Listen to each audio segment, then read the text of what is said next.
Please welcome the Honorable John Kerry, Special Presidential Envoy for Climate.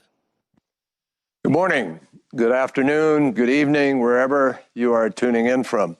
And welcome back to President Biden's Leaders Summit on Climate. We thank you to all of you who joined us yesterday and to all who participated on panels. Yesterday, we heard from heads of state, financial leaders from public and private sector, from ministers all across governments, and public servants at every level of society. The amount of action and commitments that we heard yesterday was frankly inspiring. I think it's fair to say there is a new beginning as the world is moving towards the actions necessary to keep 1.5 degrees as the limit on the warming of the planet. Governments and markets, we learned yesterday, are really tuning into the urgency. But more than that, they're recognizing the remarkable opportunity, the economic opportunity that we have here. And that's what today is about. The world's largest market in history is opening before our own eyes right now. And it's going to create millions of high-quality, good-paying jobs around the world, especially in countries that seize this agenda. Today is going to be about that vision. We're going to hear from governments, entrepreneurs, community and labor leaders about how they see the future. But before we dive in, I'd like to share with you a quick summary of discussions that we had on the margins of the summit. We had so many countries obviously wanted to be able to participate, but running a virtual summit encompassing 12 time zones is difficult, and it's clearly a challenge just to include the numbers that have been included directly in the summit itself. So we listened to, in two listening sessions, I heard from representatives of 63 countries at the ministerial level. We heard from oil-rich countries, biodiversity-rich countries, and from small islands and landlocked countries who face particular challenges. We had countries from every conceivable region of the world take part in these listening sessions. The Balkans, Scandinavia, Central Asia, the Middle East, South Asia, South America, West Africa, the Atlantic, the Pacific, the Indian Ocean, from Armenia to Zambia, literally. I left those roundtables, frankly, feeling excited, encouraged. On the one hand, many of the countries, as you can imagine, these are countries that produce less fractions of 1% of the emissions, but they are the greatest impacted by the effects of climate. And many of those countries express concern about the inadequacy of global action to date to meet the goals of Paris. Many noted that mitigation thus far has not been sufficient to keep us on track to hold on to a safe temperature. Many countries, including the most vulnerable, are already experiencing unprecedented impacts, floods, hurricanes, drought, fires, and more. And many, which was very encouraging, had extremely bold plans of their own to confront these challenges, but they lacked the capacity. They lack the resources to be able to implement those plans. There is polite but obvious frustration that was manifested by many who have contributed so little to the crisis, but who have to deal with so much of the consequences. And at the same time, participants enthusiastically reported, one after the other, of the very significant and exciting measures that they're taking, efforts they're individually undertaking to tackle the climate crisis, even though, because of the fractions they represent, their best efforts are turned towards adaptation and resilience, because they can have a minimal impact on the mitigation, yet they are still engaged in mitigation. And I think we should all, the bigger nations, be inspired by their efforts. Many countries emphasized the critical role of COP26 in Glasgow. the critical role in keeping 1.5 degrees Celsius as the limit of the warming that we face. And because we know that we are already at 1.2 degrees, we have a very small margin to play with. Many of these countries reported that they have submitted or are working on enhanced NDCs. And I think every larger nation should be inspired by that. And many have adopted net zero goals. It was particularly interesting to hear how they are dealing with heavy industry, something we have not heard a lot about, but which is one of the toughest areas for mitigation. Many participants highlighted their national adaptation efforts, such as early warning systems, rapid response efforts, flood protection plans. But I'm sure as you hear me saying those things right now, everyone will say to themselves, is that really what they're reduced to? An early warning system? A flood protection? A response effort? Many of them are coordinating regionally to pursue shared interests. And many echoed President Biden's themes that action on climate is an opportunity for job creation, and that it is important to leave behind communities that are dependent on fossil fuels. Now, we have heard from a carbon-negative countries that have successfully decoupled economic growth from carbon emissions. We heard from countries with extensive forest cover that offer themselves up with a nature-based solution. We heard from leaders in carbon storage, from countries issuing green bonds, and countries focusing on gender-responsive approaches and the participation of indigenous communities. And it should be inspiring to the major economies that many of these countries are all of them embracing passionately climate action, and they contribute far less than 1%, as I said a few minutes ago. Grenada reminded us that words are not enough, that the rule book being finished in Glasgow is not enough, that what is critical is the actions, the outcomes, particularly of the largest emitters in the world. We, all of us in the last day and a half, and now today, we'll be able to focus on real solutions to this challenge. And I'd close by saying that what came out of these conversations with the 63 nations not able to take part in this part of the summit was that they hear the language from leaders about an existential threat. And indeed, for many people on the planet today, the climate crisis is an existential threat. But they, like the young woman who spoke yesterday, know that we are not yet behaving as if it is an existential threat. That is the challenge of today. And the message that we hope leaps out from today's panels is that no one is being asked for a sacrifice. This is an opportunity for better health, for great jobs with extraordinary opportunities of the future to grow our economies and to provide for much greater security for our nations. The roundtables contributed significantly to this sense of urgency.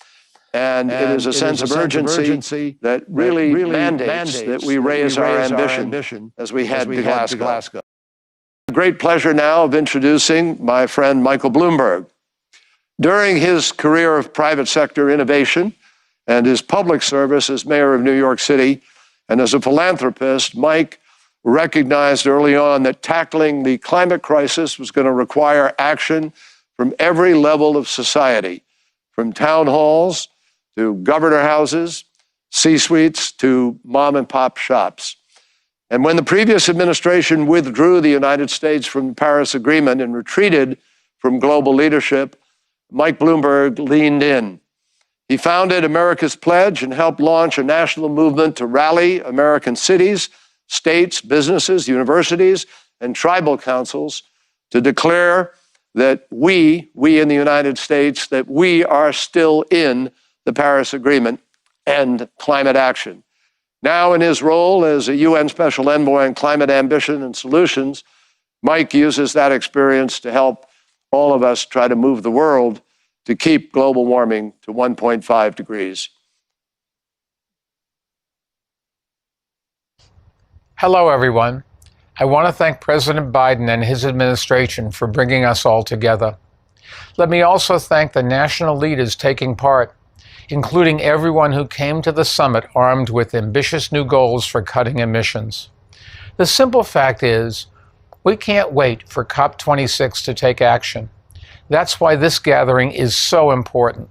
We have a chance, right here today, to demonstrate what strong leadership really looks like.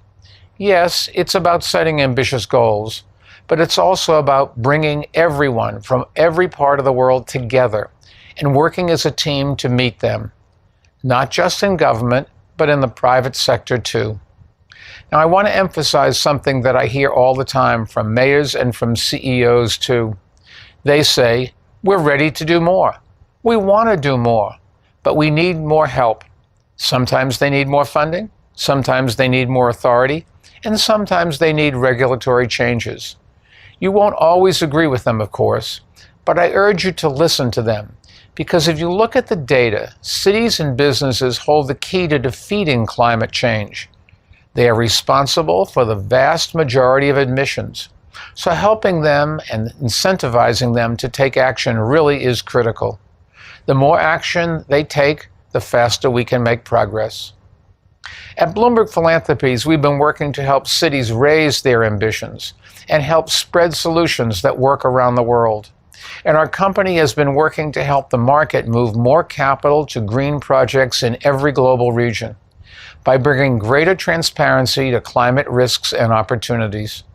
The Task Force on Climate-Related Financial Disclosures sets standards that help companies manage risks and that empower investors to direct more capital to companies that are leading the way.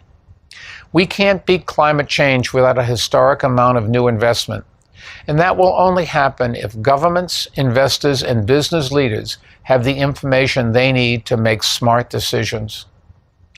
Working with partners, Bloomberg Philanthropies has also helped retire over 60% of all coal-fired power plants in the U.S., and half of the EU's coal plants too. Coal plants are the single biggest contributor to climate change, and they spew toxic, deadly pollution into the air. The good news is, clean energy is increasingly cheaper than coal in much of the world. That's one reason why more cities, states, and businesses are committing to reach net zero emissions, including our company, which is on track to reach net zero by 2025. There's a lot of good work happening in both the public and private sectors, just not enough. We have to do more, faster, to cut emissions. And by acting boldly and urgently, we can build a lot of momentum going into COP26 this November. We're all in this together, so thank you for coming together for this summit. All the best. Thank you, Mike. And now it is my great pleasure to introduce Brenda Mallory, who is the new chair of the Council on Environmental Quality. Brenda has dedicated her career to using the law to fight for environmental justice and legal reform inside and outside of government, and we're all delighted, as the president is, that she is part of his team.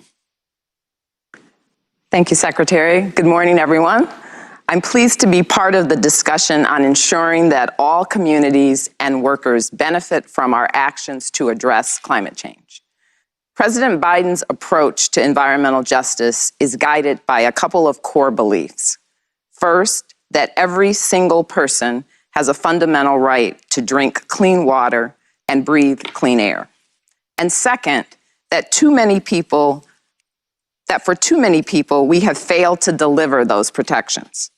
This is true in the United States, but we know that it is also true in many other parts of the world. Correcting these historic wrongs is not going to be easy, and it requires a long-term commitment. But acknowledging a need for change is a critical first step. I was confirmed by the United States Senate just last week as the newest chair of the White House Council on Environmental Quality, but I've immediately gotten to work joining the rest of the President's team that has made environmental justice an everyday focus over the 3 months since his inauguration. There are 3 ways I'm going to be working every day to help the President achieve his environmental justice goals. First, I chair the White House Environmental Justice Interagency Council. This cabinet-level group exists to make sure that the entirety of the federal government is working to address injustice in frontline and fence-line communities and make a positive difference in the lives of everyday people. Second, I'm thrilled that the first ever White House Senior Director for Environmental Justice is part of our team at the Council on Environmental Quality, and I know we'll achieve great things together. And third, the newly formed White House Environmental Justice Advisory Council brings together 26 national environmental justice leaders from across the country to advise CEQ and the Interagency Council on the steps we need to take to get it right. I look forward to receiving the recommendations from this group. Turning now to an introduction of an important partner we have. My friend Peggy Shepard is a nationally recognized leader who has devoted her life to advancing environmental equity. She is the founder and executive director of We Act for Environmental Justice in Harlem, New York. She has graciously agreed to co-chair the Advisory Council and is joining us here this morning. It is my pleasure and honor to present Peggy Shepard to you. Thank you. Well, good morning, Special Presidential Envoy for Climate Kerry and distinguished guests from around the world. Thank you, Brenda Mallory, for the kind introduction. Good morning to all of you who are present today for this historic convening. I'm Peggy Shepard, co-founder and executive director of We Act for Environmental Justice, based in Harlem, New York City, and I am proud to serve as co-chair of the historic and new White House Environmental Justice Advisory Council. You know, last night I met with my fellow council members as we discussed our recommendations to the Biden administration to advise the implementation of key cornerstones of his commitment to centering environmental and climate justice and equity into all government policies. I think of the phrase, look at what they do, not at what they say. And I'm startled to realize that I am at this convening today because President Biden is acting on what he said and committed to do. And together we're building a model of collaboration between government and communities, seizing the profound opportunity to accelerate the pace of action on reducing the impacts of climate change on this country, on our economy, on the most vulnerable communities, and on the workers of this country who need good family-sustaining jobs. And the administration is transitioning our economy from fossil fuels to a clean energy future that sustains the livelihoods and ecosystems on which the world depends. We must build back better, but with justice and a keen sense of our failed history of discriminatory policies that has been systemic. We will build back better by centering investment in the frontline communities that have borne the brunt of the environmental degradation that has scarred the landscape of urban and rural America. President Biden is uplifting the voices, experiences, and solutions of the communities most affected by environmental injustice and climate change. We're working to achieve a rejuvenated America where all communities have access to clean air, clean water, safe schools, and healthy homes. And you know, for me, this Earth Day has been one of optimism. For decades, many of us in the environmental justice movement have won David and Goliath type victories. We've raised the specter of this nation's failures, and we have begun to be heard. And it's our opportunity to get it right, to put people before profits, to center equity instead of advantage, to engage and empower those who are struggling with poverty, oppression, and racism, giving them an opportunity to not only be a part of the solution, but also reap its benefits. We have the power to leave no community behind. And as Nobel laureate Wangari Maathai said, today we're faced with a challenge that calls for a shift in our thinking so that humanity stops threatening its life support system. We're called to assist the earth, to heal her wounds, and in the process, heal our own. Indeed, to embrace the whole of creation in all its diversity, beauty, and wonder. Recognizing that sustainable development, democracy, and peace are indivisible, that is an idea whose time has come. Thank you. Thank you, Peggy. That was excellent. As you can see, I'm looking forward to partnering with Peggy because she's full of great ideas and she's a great voice. Thank you, everyone.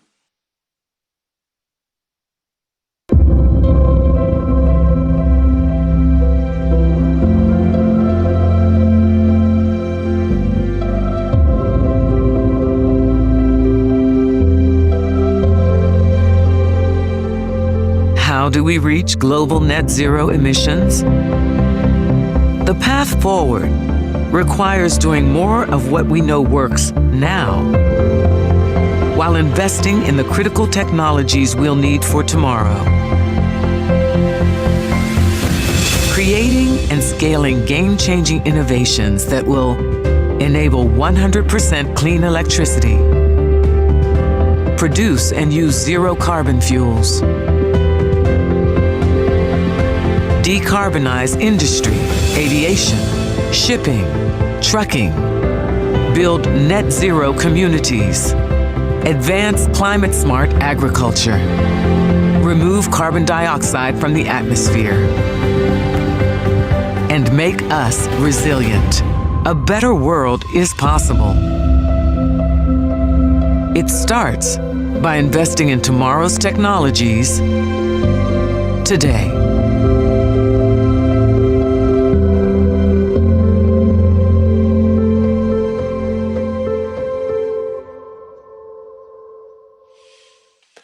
I now have the pleasure of introducing Secretary Jennifer Granholm and Secretary Gina Raimondo.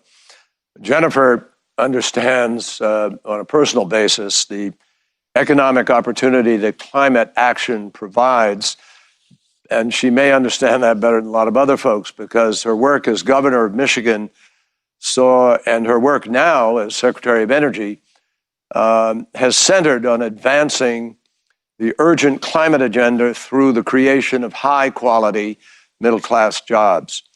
And Gina, for her part, has established herself as an innovator in the private sector and in public service. She established the first venture capital firm in Rhode Island and then served as its first governor, female governor. She's bringing the same entrepreneurial spirit to the Commerce Department now as secretary, and she wants that department to engage the private sector in the cause of tackling climate crisis. Secretary Granholm.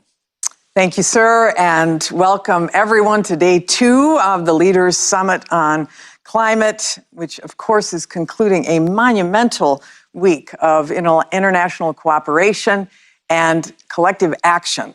So these commitments are amazing. And President Biden convened this summit for a simple reason.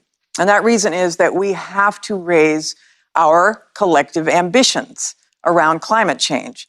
By the end of this decade, we need renewables deployed at scale so that reliable, affordable, clean energy reaches people in the most populated valleys and in the remotest mountains, across the hottest deserts and the coldest tundra. We need fearless innovation to bring down the costs of batteries, to commercialize carbon capture, to make blue and green hydrogen market ready. And perhaps most of all, we need a mindset that overcomes resistance to change. Many are stuck on the status quo, and maybe they are insistent that we can't reach our goals. But an old proverb says, when the winds of change blow, some build walls, others build windmills. So, fellow windmill builders, let's push back on doubt and fear. Climate disasters worldwide tell us that the scariest thing that we can do is nothing at all. Let's prove we can in this moment. And we'll all gain when we succeed, starting with jobs. We are looking at a $23 trillion global market in the clean energy transition by 2030. 23 trillion at a minimum. And that means that we all can remake our economies and we can build new businesses and put millions and millions of people to work. So President Biden believes this will be an historic advance in prosperity and quality of life. And that's why his American Jobs Plan, our American Jobs Plan, calls for massive investments in clean energy research, development, and deployment. That's why we're mobilizing American ingenuity like never before. So over the coming weeks, we at the Department of Energy will be announcing new goals for bold, achievable leaps in next generation technologies, starting with hydrogen, carbon capture, industrial fuels, and energy storage. We'll marshal our 17 national laboratories, our universities, and our private sector to unlock major breakthroughs. So we've already announced a goal of cutting the price of solar in half yet again by 2030. And next, we'll start lowering the cost of clean, renewable hydrogen by 80% before 2030, making it competitive with natural gas. We're going to slash battery cell prices in half again and reduce the need for critical materials, making electric vehicles affordable and maybe even cheaper than gasoline vehicles. And we're going to dramatically reduce the cost of industrial atmospheric carbon capture while we're ramping up incentives for large-scale efforts across the world as well. This is our generation's moonshot. Less than a decade after President Kennedy declared our nation's choice to go to the moon, we planted an American flag on that cratered surface, and today we choose to solve the climate crisis. Imagine what we can do by the end of this decade. And imagine if the entire world participated. What if we did this together? All of us. For too long, this climate conversation has been viewed as a zero-sum game, one of trade-offs, the climate or the economy. No longer. Going big on our ambitions means that we're going to create jobs for millions of people, construction workers, project managers, engineers, technicians, so much more. That means we can all do right by our people as we do right by the planet. We can lift up communities that have been knocked down. We can make good on moral debts owed to those bearing the burdens of fossil fuel pollution. This is an exciting moment. And our speakers today are going to shed light on the great potential that's at hand. We're going to start with somebody who understands the power of major investment and cutting-edge innovation better than almost anybody on the planet, Bill Gates. Bill observed years ago that power comes not from knowledge kept, but from knowledge shared. He was referring to business leadership. But how apt is that at this moment in the clean energy transition? So guess who's here to drop some knowledge on us now? Please welcome Bill Gates. It's an honor to be here with all of you today. I especially want to thank President Biden and Secretary Kerry for reestablishing America's leading role on climate change. This is a promising moment. Climate activists, and young people especially, are bringing amazing energy and attention to this issue. They are demanding action, and rightly so. And governments around the world are meeting those demands with ambitious commitments. In Paris, 6 years ago, here today, and again in Glasgow later this year. But climate change is an incredibly complex issue. And using just today's technologies won't allow us to meet our ambitious goals. The reason is that almost all of our zero carbon technologies are more expensive than their fossil fuel counterparts. To provide all the benefits of the modern lifestyle to people around the world, we need new zero carbon products that are just as affordable, that have what I call a green premium of zero. Now, it will be hard to create those products, but we can do it if we invest in innovation and build the infrastructure for the transition to a clean economy. This will require doing three things at once. First, we need to develop and deploy breakthrough technologies that allow us to eliminate emissions throughout the physical economy. Second, we need to tap the power markets to fund and deploy these innovations, for example, by finding creative ways to finance technologies and by leveling the playing field so they can compete with fossil fuels. Third, governments and corporations need to adopt policies that will make it faster and cheaper to make the transition, and leaders will need to reward those who take difficult steps.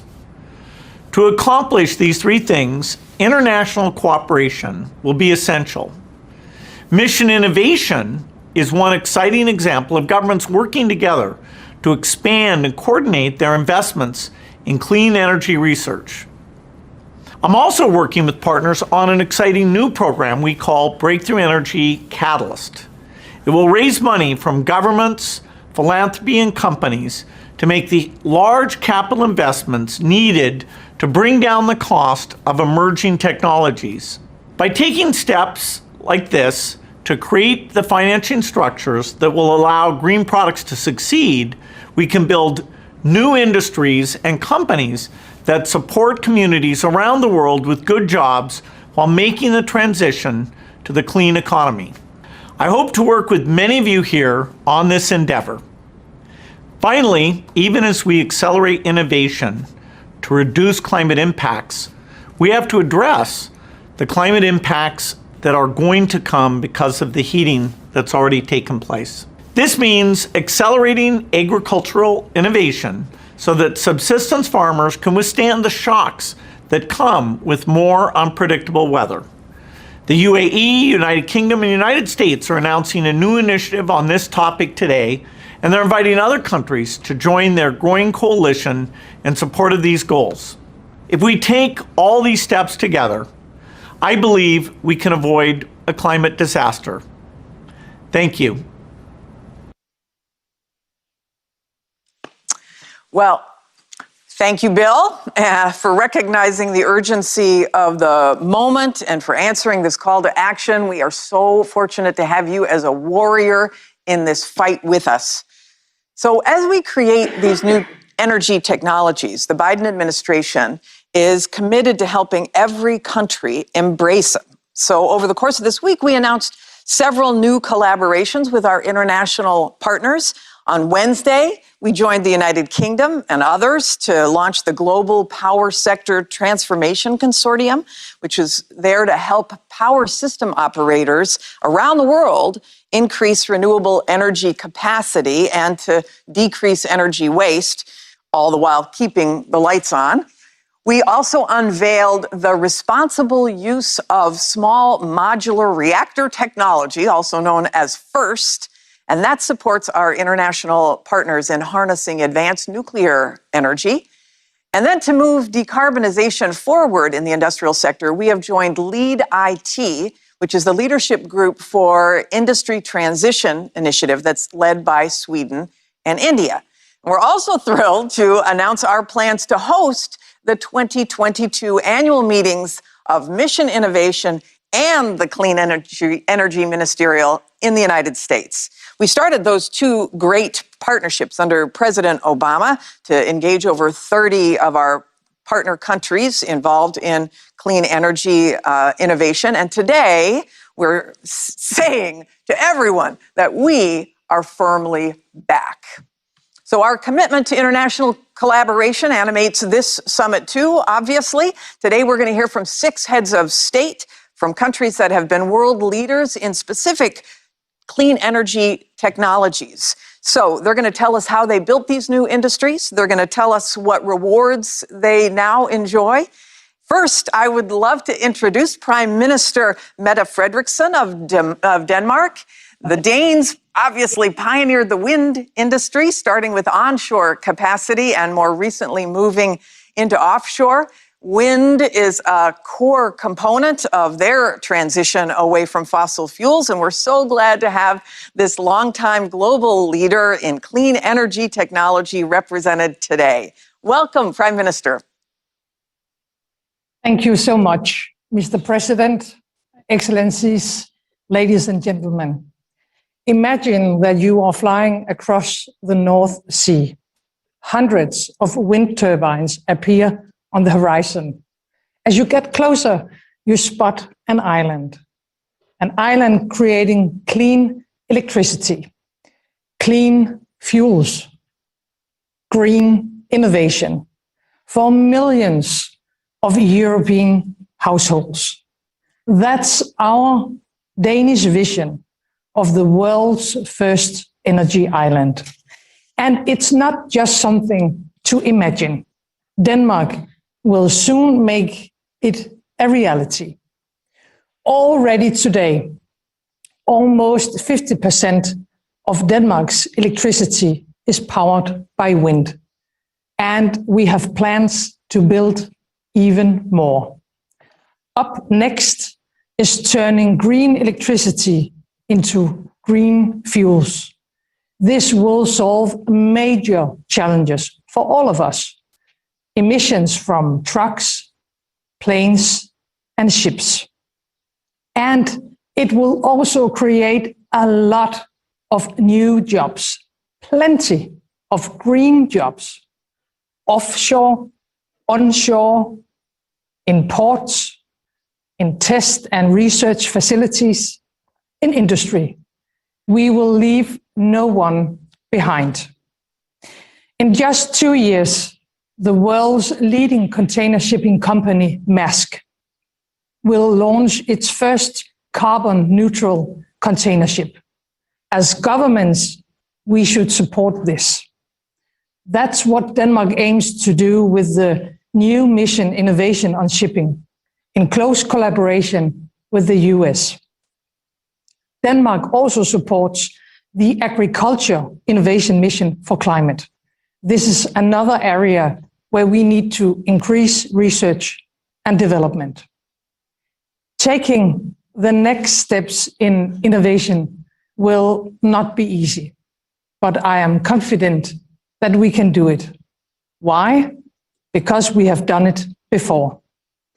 Denmark turned our largest fossil power company into the world's most sustainable energy company, Ørsted.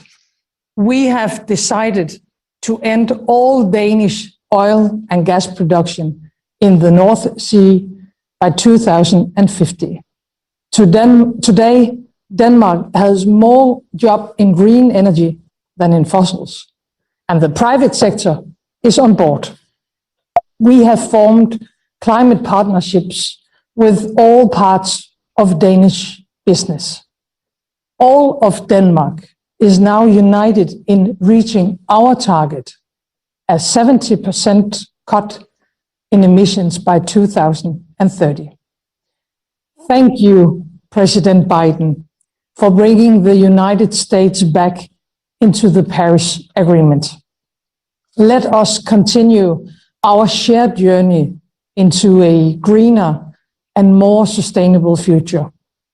I can assure you that we in Denmark stand ready to do our part.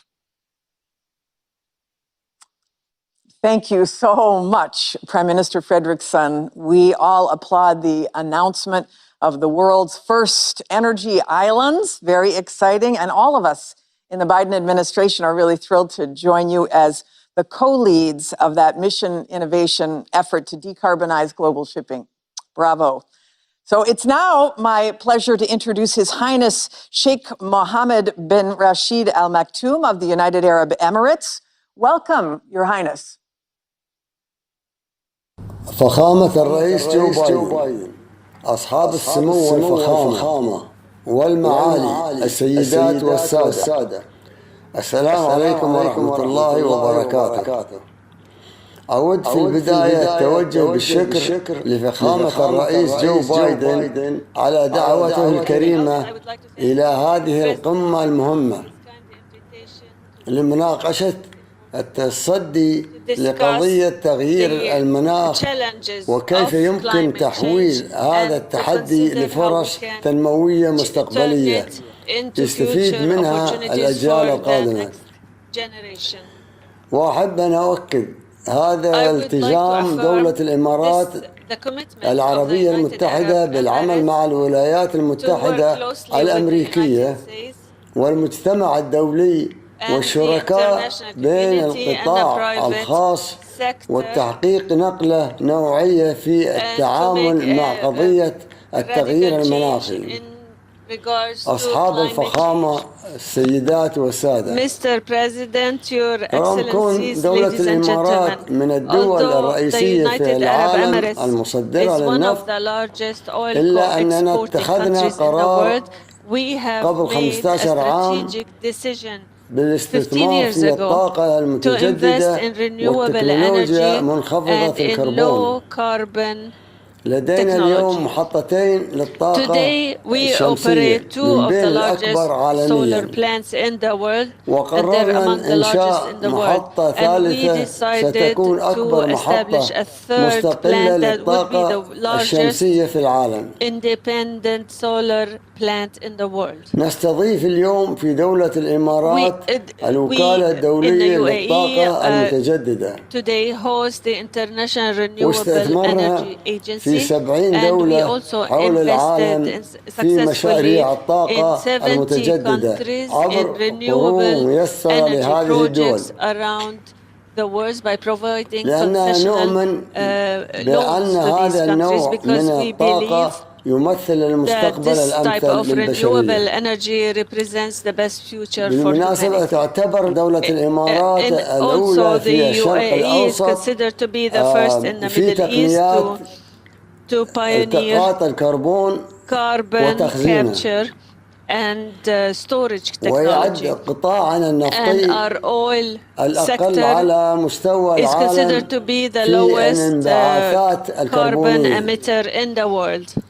أصحاب الفخامة والمعالي، كما أشار فخامة الرئيس جو بايدن وسيد بيل غيت، يسعدني الإعلان عن مشاركة دولة الإمارات مع مجموعة من الشركات الفاعلين لإطلاق مشروع الابتكار الزراعي لأجل المناخ،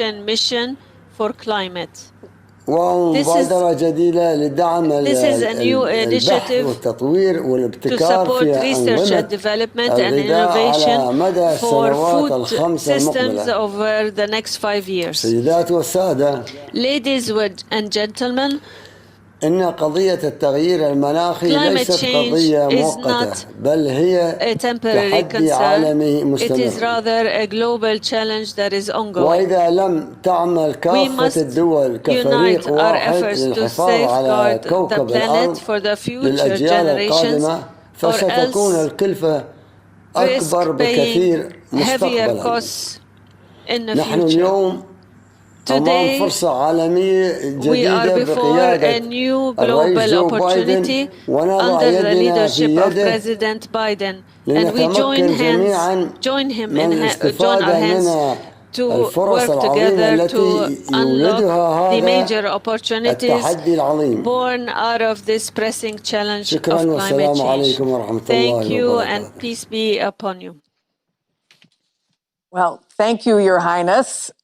Agriculture is, in fact, such a critical piece of the climate action puzzle. So the United States thanks the UAE for accelerating the research and development necessary to lower emissions from that sector. And the the United States is proud to join you as an inaugural member of the Agricultural Innovation Mission for Climate Initiative. And we also, by the way, very greatly value the UAE's partnership through the Clean Energy Ministerial as we work to raise gender diversity in clean energy professions.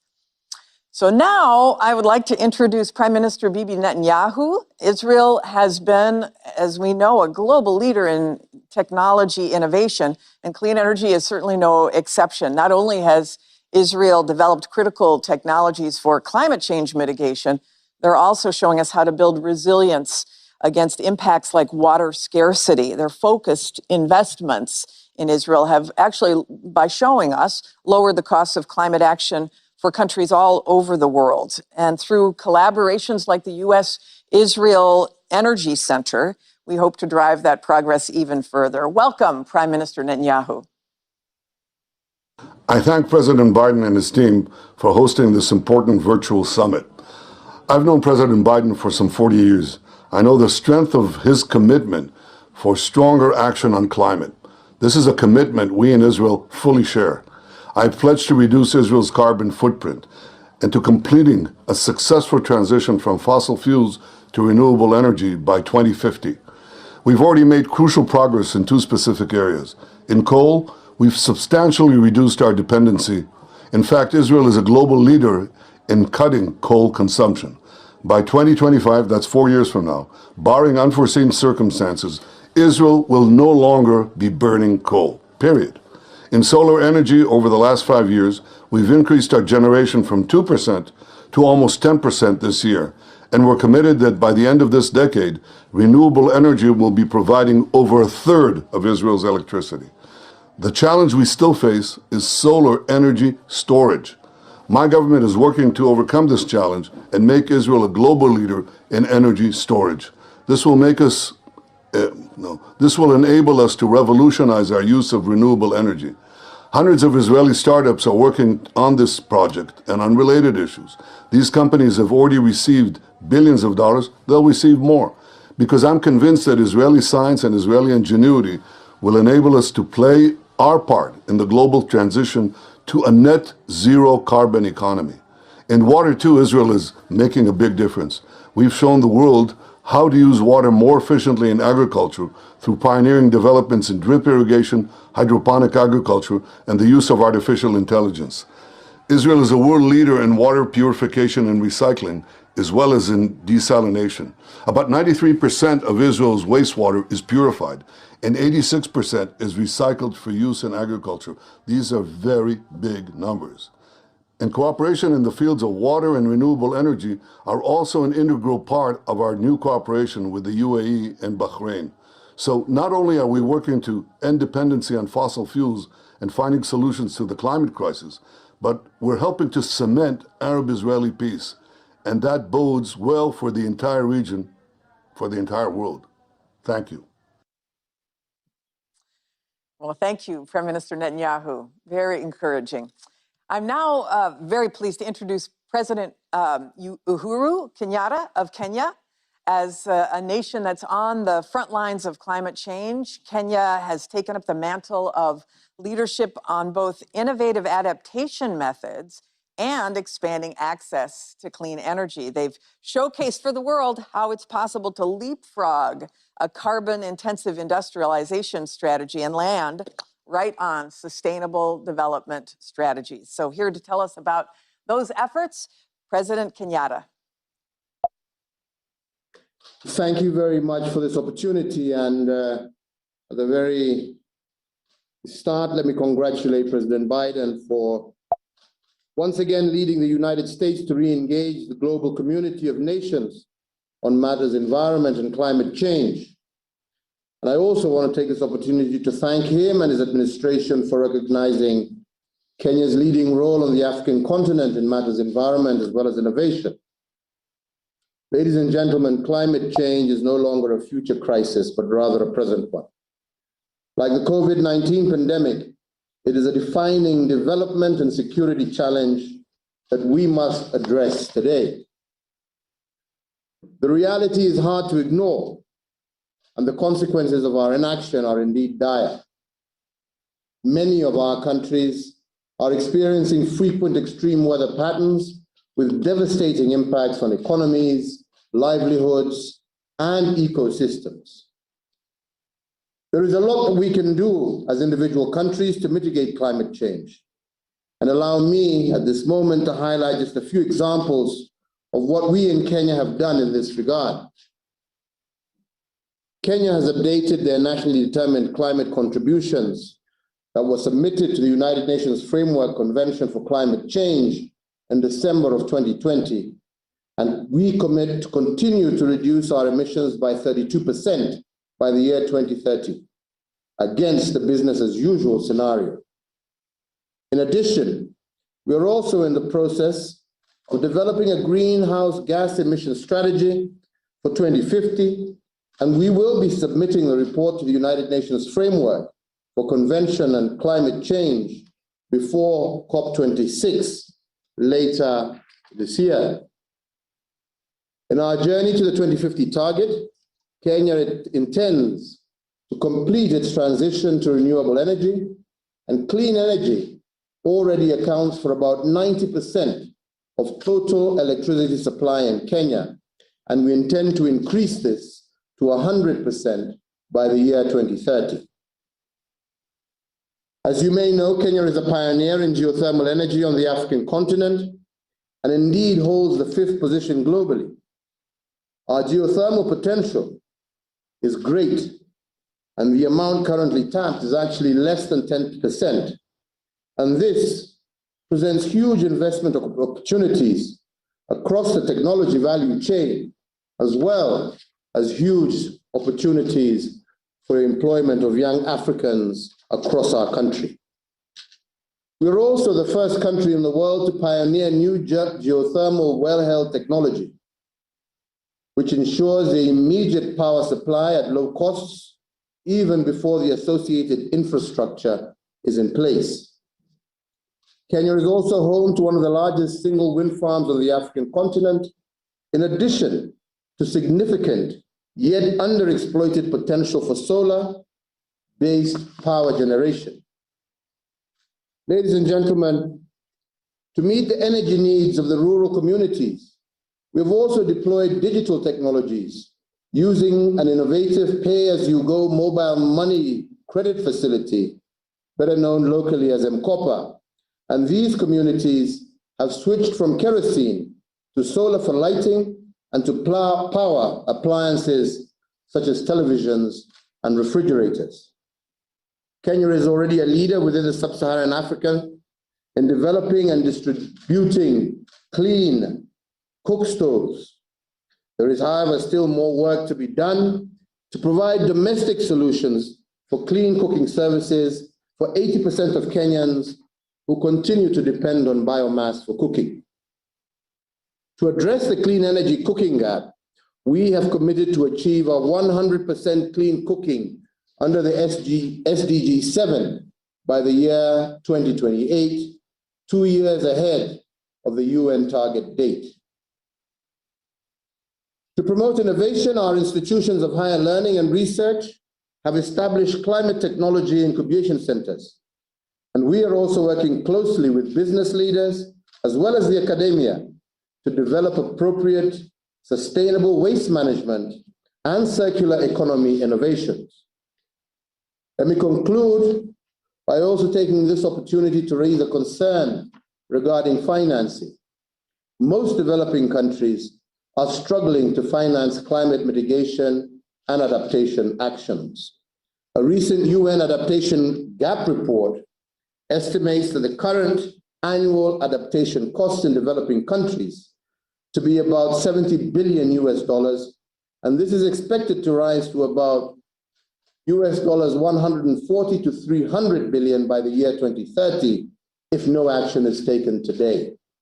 We therefore need to increase our ambition at 2 levels. First, all countries should take the bold measures to dramatically reduce greenhouse gas emissions over the next 10 years. And second, the better off countries, working in collaboration with our private sectors, should support developing countries secure the financial resources required to implement climate adaptation programs. Finally, ladies and gentlemen, we cannot win this fight against climate change unless we globally cooperate to fight it together. Let us therefore all commit to redouble our efforts now and not wait for future tipping points. Let us all act in concert to protect our shared destiny, and let us, in the spirit that the United States has shown in rejoining the Paris Climate Agreement, all aim to bequeath our children a better future. I thank you all. Thank you, President Kenyatta. I love the focus on geothermal. I know all of us at the Department of Energy are really proud of our partnership that our laboratories have been able to forge with Kenya through the Power Africa initiative. Here's a moment where we can share information because we need to do more on geothermal in the US too. So thank you for that. Our next speaker is Prime Minister Erna Solberg of Norway. Norway's all in on a clean and electrified future. They're investing in technologies to decarbonize the extraction and the use of fossil fuels. They're leading a global market for electric vehicles, and they're investing in clean energy innovation and deployment all over the world, not to mention in global efforts to reduce deforestation. That is exactly the kind of big, all of the above thinking that the world needs now. So welcome to you, Prime Minister Solberg. So friends and colleagues, first let me congratulate the US on its new NDC. We need your leadership and ambition to drive innovation and change. We quickly need development and use of new technologies. And we cannot rely on the market only. Carrots and sticks do help technologies pass their tipping points. And a high price on carbon is critical. So governments and business must team up in new ways to drive innovation and to create jobs. And let me mention a few examples. Norway is moving at a record pace towards zero-emission road transport.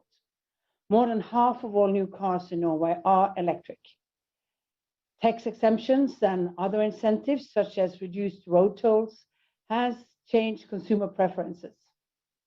And Norway is a leader in ocean-based climate solutions, harnessing the vast potential identified by the Ocean Panel. And as a significant maritime nation, we aim to lead in low and zero emission solutions for global shipping. Our ship owners have taken on to order nothing but zero emission ships starting in 2030. And at home, we switch our ferries to electric, and we will halve emissions from domestic shipping and fisheries by 2030. And we recently opened the first offshore areas for wind power, so we might connect to the Danish island afterwards. Norwegian companies work at home and abroad, including in the US, where the Empire Wind Project will power more than 1 million New York homes. And we make large investments in carbon capture and storage development. Last year, we launched the Longship project. Our goal is a complete CCS value chain: CO2 capture, transport and storage, and excess capacity can store more CO2 from Europe. And lastly, we need innovation to stop deforestation. Norway has made available high-resolution satellite imagery of all tropical forests. This will help to improve management and verify performance. And Norway is proud to be part of the LEAF coalition, an innovative model to mobilize private capital for countries that cut deforestation. So we need a massive push for development and use of innovative technologies. And we need knowledge and solutions to spread across borders. And I believe that together we can work to limit temperature increase by 1.5 degrees and be in line with the goal of the Paris Agreement. Great. Thank you, Prime Minister Solberg. Norway's enthusiastic attitude towards so many critical technologies is infectious. I hope you infect us all.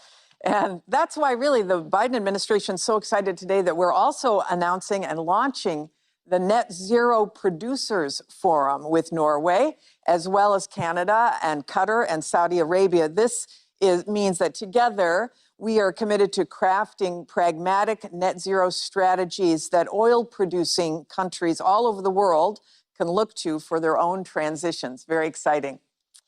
Finally, I am pleased to welcome Prime Minister Lee Hsien Loong of Singapore. Singapore is leading the way on groundbreaking efforts to reduce emissions produced by major cities. They have made major progress in developing green net zero energy buildings, particularly for hot and humid climates. And they're showing the world how to design sustainable cities for the future. So welcome, Prime Minister. I would like to thank President Joe Biden for convening this summit. It's a welcome signal of U.S. leadership and commitment to a multilateral climate solution, underlined by the U.S. rejoining the Paris Agreement. Although Singapore is a small island state, we will contribute our share to the climate agenda. Singapore was among the first 20 countries to submit our long-term strategy to the UNFCCC. This year, we launched the Singapore Green Plan 2030, our roadmap towards sustainable development and net zero emissions. Our strategy goes beyond meeting emission caps or implementing our carbon tax. To overcome our small size and lack of resources and achieve our emission reduction goals, Singapore must also innovate and use technology extensively. For instance, we have very limited renewable energy options. Nevertheless, we plan to quadruple solar energy production by 2025. We are opening one of the world's largest floating solar energy systems, which will offset 33,000 tons of CO2 annually. Another major concern for our compact and dense city is rising urban temperatures. To moderate this, we are using computer modeling for more climate-responsive urban design, experimenting with special cooling paint on buildings, and planting 1 million more trees.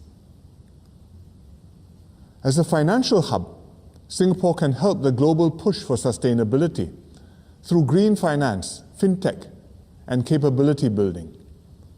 We've launched a $2 billion Green Investments Program. This will support the development of carbon trading and services, sustainability consultancies, and environmental risk management. One promising area is emissions verification, including using new technology to measure the carbon footprints and monitor abatement commitments of businesses. Singapore is happy to share our experience in all these areas. We've incorporated climate and sustainability in the Singapore-US Third Country Training Program. And as country coordinator for ASEAN-US Energy Cooperation, we will work closely with the US to support our region's clean energy transition. We look forward to working with the US and all countries to build a sustainable future. Thank you.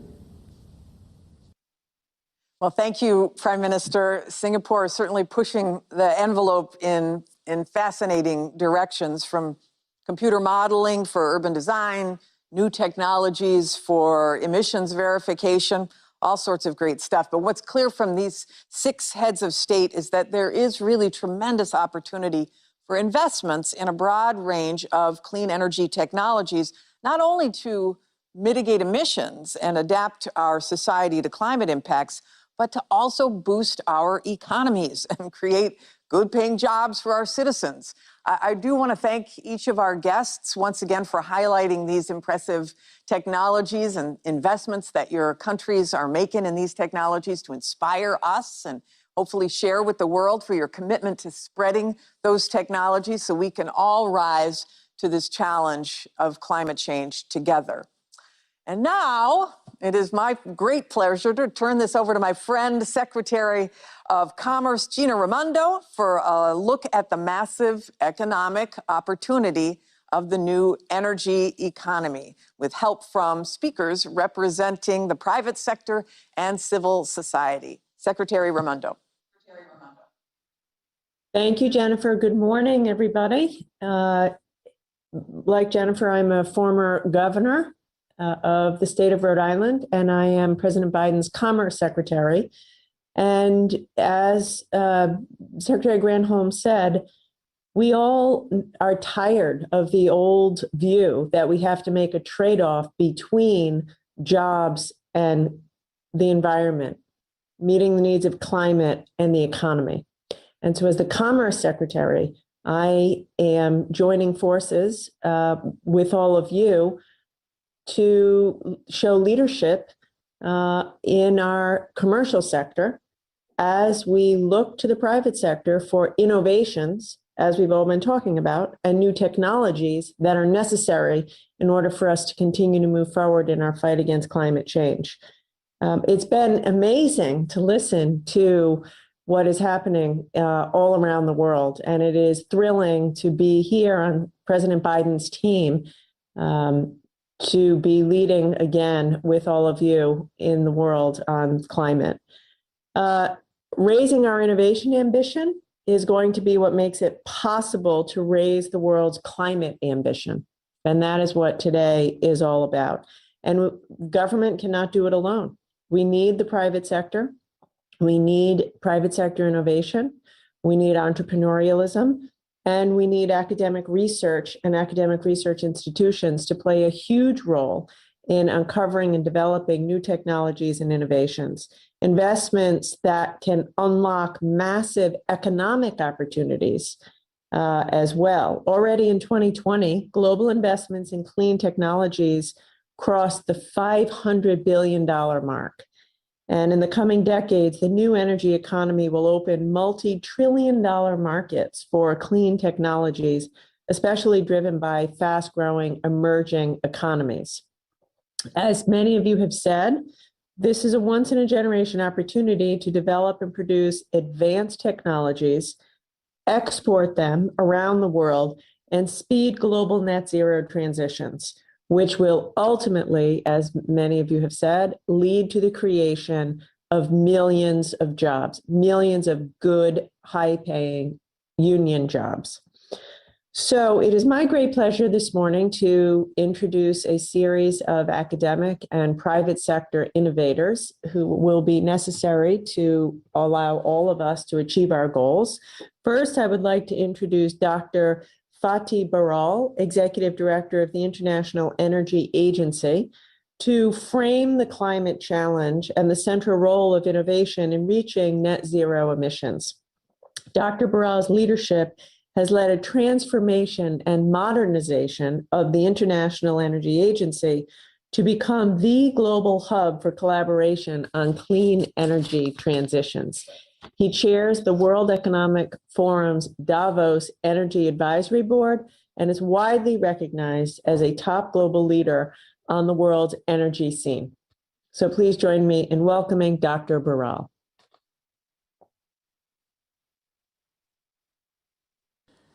Distinguished guests, I would like to commend President Biden for convening this summit within 100 days of taking office. And I welcome the commitments to reduce emissions announced by so many countries. It is clear that the level of commitment to fight climate change has never been higher. This is excellent news.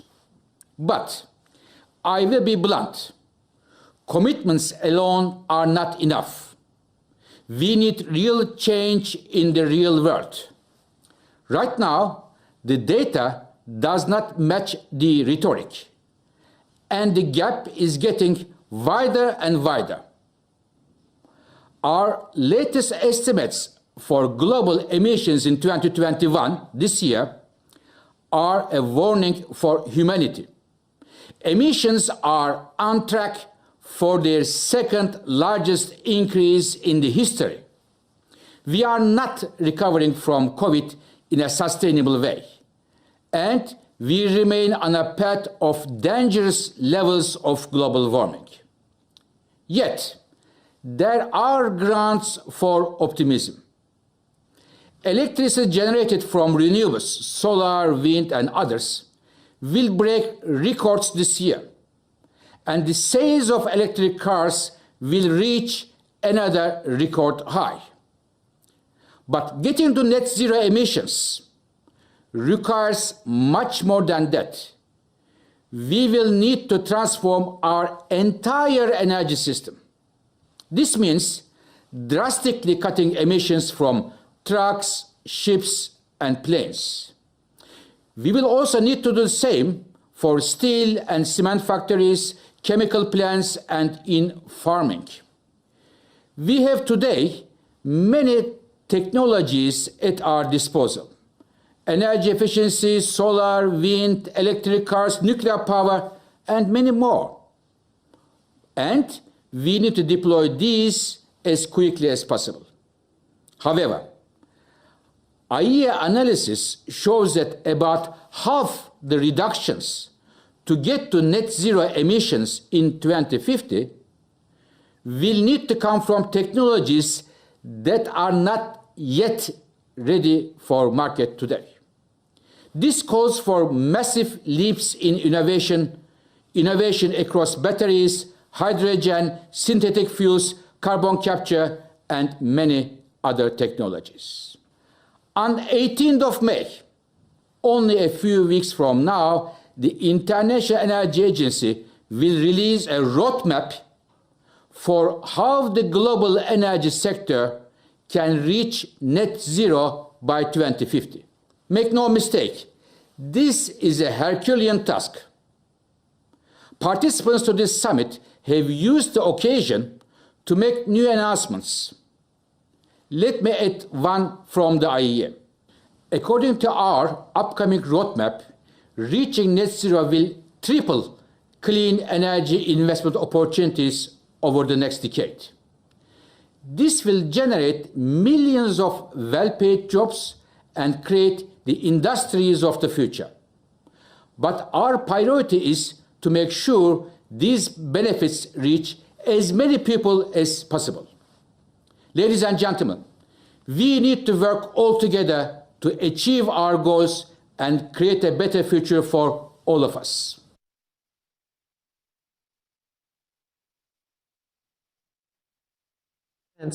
You remind us all of the urgency with which we must do this work. And it is a stunning statistic, really, to think that 45% of the emissions reduction we need to achieve must come from technologies which aren't fully developed today.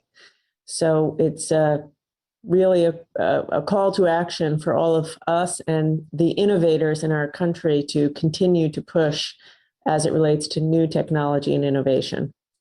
Next, it is my great pleasure to welcome Dr. Shirlean Jackson, president of Rensselaer Polytechnic Institute, one of our country's leading research universities. Dr. Jackson, a particle physicist, has served as the chair of the Nuclear Regulatory Commission and as a top scientific advisor to President Obama, who awarded her the National Medal of Science. She serves on the board of the Nature Conservancy and has had a truly extraordinarily distinguished career. So please join me in welcoming Dr. Jackson. Thank you, Madam Secretary. It is a great honor to contribute to this summit. Universities such as Rensselaer Polytechnic Institute are crucial in developing and incubating the new technologies required for a net zero world. Nature has had billions of years to perfect the conversion of light into usable energy. At Rensselaer, we are reimagining photosynthesis, building on advances at the intersection of biotechnology and materials science to develop engineered photosystems. We envision using lipid nanoparticles, such as those used today to stabilize mRNA for vaccines, as a matrix for biomimetic components, able to generate hydrogen or capture electrons for electricity, or fix atmospheric CO2 for the production of carbon-neutral fuels and chemicals. In energy storage, our researchers are looking beyond lithium to the use of more earth-abundant materials such as magnesium, potassium, calcium, or sodium, and using novel self-healing electrode designs to develop low-cost, safe, energy-dense, sustainable batteries. However, there is no innovation without innovators.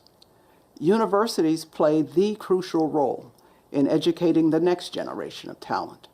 To address the challenges of creating a clean energy economy, the United States and other nations must draw upon and develop the complete global talent pool, including women and minority groups historically underrepresented in science and engineering.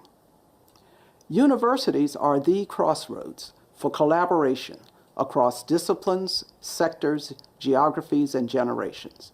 And an integrative approach is required to decarbonize the many interconnected systems of our daily lives. Therefore, I am very pleased to announce that Rensselaer Polytechnic Institute is launching the Institute for Energy, the Built Environment, and Smart Systems in partnership with Siemens, Lutron Electronics, the international architecture firms HKS and Perkins & Will, and the Brooklyn Law School.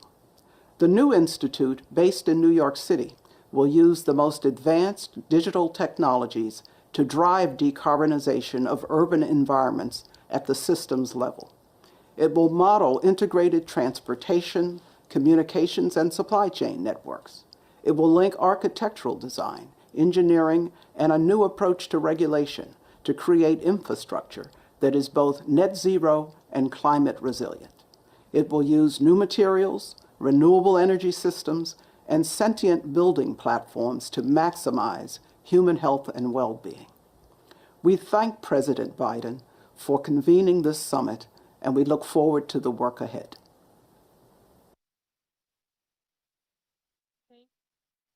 On your new institute. That's amazing. It's exactly the kind of research that's going to move this work forward. And we're thrilled that you are making this announcement at President Biden's summit this week. It's fantastic, and thank you for being with us. So now we're going to hear from some leaders focused on decarbonizing specific sectors of the economy, starting with renewable energy for the electricity sector. I'm very pleased to welcome Dr. Danielle Murfield, who's with us this morning. She is the Chief Technology Officer of GE Renewable Energy, which is, of course, a leading U.S. company that invests in the next generation of clean technologies and obviously creates many jobs in the process of doing that work. Danielle is a member of the National Academy of Engineering. Dr. Murfield leads research and development at GE into exciting clean energy technologies such as offshore wind and energy storage. And on a personal level, when I was the governor of Rhode Island was home to America's first offshore wind farm, and we had the great pleasure of working with GE in doing that. So please join me in welcoming Dr. Murfield. I'd like to start by thanking the Biden administration for convening this important summit, for its commitment to decarbonizing our energy sector, and for its strong support for innovation. The administration's right to focus on innovation as a key part of the solution to address climate change. From our founding, innovation has been the lifeblood of GE. That history of innovation led us to develop technology that delivers 1/3 of the world's electricity today. Innovation is key to our shared success. So we invest $1.5 billion annually in energy-related R&D, including at our Global Research Center in upstate New York, which is focused on breakthrough technologies. And across GE, we appreciate that success requires partnership. We're proud to collaborate with the Department of Energy, our national labs, and universities across the country to support innovation for the energy sector. Innovation in power generation and grid operation is enabling solutions to lower greenhouse gas emissions and secure a path to a low-carbon future. One example is GE's Haliade X, the world's most powerful offshore wind turbine in operation today. Just one rotation of its blades can power a home for 2 days. It will power the world's largest offshore wind farm in the UK and some of the first big offshore projects here in the US, including Vineyard Wind, which has already benefited from the improved permitting process under this administration. The Haliade X is complemented by our global onshore wind development efforts, where we've driven innovation for the US market as the largest supplier of onshore wind turbines in the country. We've commercialized new digital technology to optimize performance and even coupled renewable energy farms with energy storage to supply power when it's most needed. We're also pursuing innovative breakthroughs for the future. This includes partnering with the Department of Energy to pioneer manufacturing techniques, such as 3D printing of wind blades and towers to reduce logistics and materials costs, as well as developing superconducting generators for offshore wind that will help us generate even more power offshore.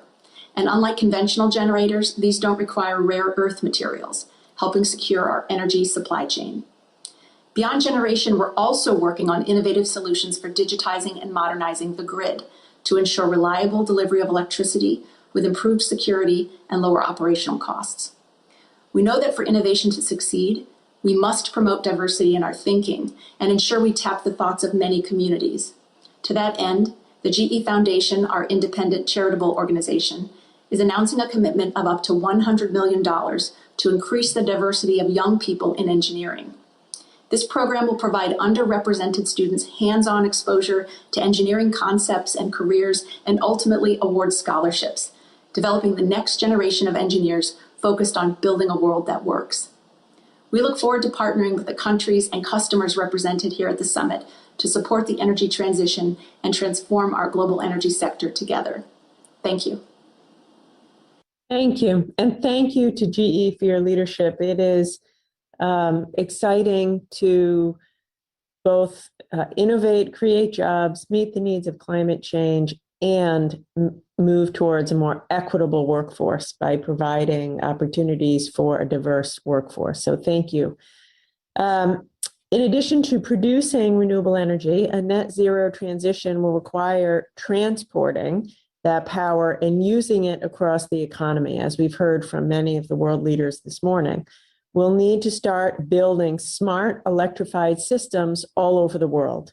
So I would now like to introduce Audrey Zeibelman, from Alphabet's Moonshot Factory. Audrey and her colleagues know a thing or two about this. She spent over 3 decades leading organizations with the goal of making power cleaner, more affordable, and more reliable. She was most recently the CEO of the Australian Energy Market Operator, and while in Australia, Audrey was a founding member of the Global Power System Consortium. She also previously was the chair of the New York Public Service Commission, where she oversaw the electric, gas, water, steam, and communications utilities in New York. Not an easy job. Welcome, Audrey.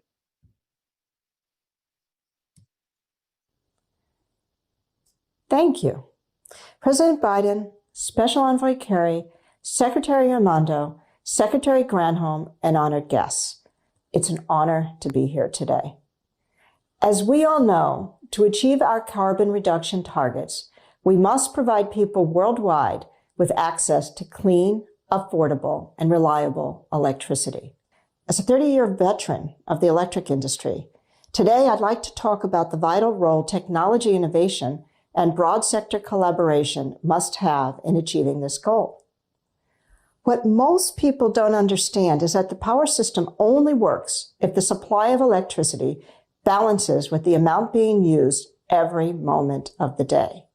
This has always been a difficult engineering challenge, but it's becoming even more so as we decarbonize the grid.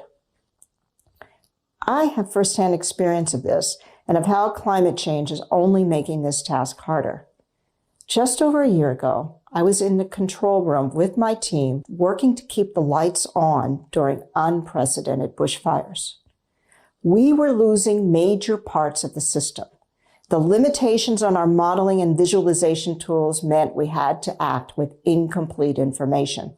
Because it was all they had, our engineers relied on experience rather than accurate data to make critical decisions. We were successful. However, As we know from recent events in Texas and in California, this is not always the case. The greatest fear of an operator is the inability to keep the power on, especially when our communities are most vulnerable. It is possible to run reliable power systems on renewables, but we urgently need smarter investments and better software to make it work. That's why last year, Australia and other leading system operators formed the Global Power System Transformation Consortium, or the GPST. The GPST is designed to direct and combine research efforts and to share our learnings worldwide, especially with developing nations. I'm honored to formally announce today that the United States and the United Kingdom are joining the GPST, and grateful that U.S. Secretary of Energy Granholm and UK BEIS Secretary of State Kwarteng helped us launch the GPST consortium formally. I believe so strongly in the importance of integrating cutting-edge technology into grid design and management.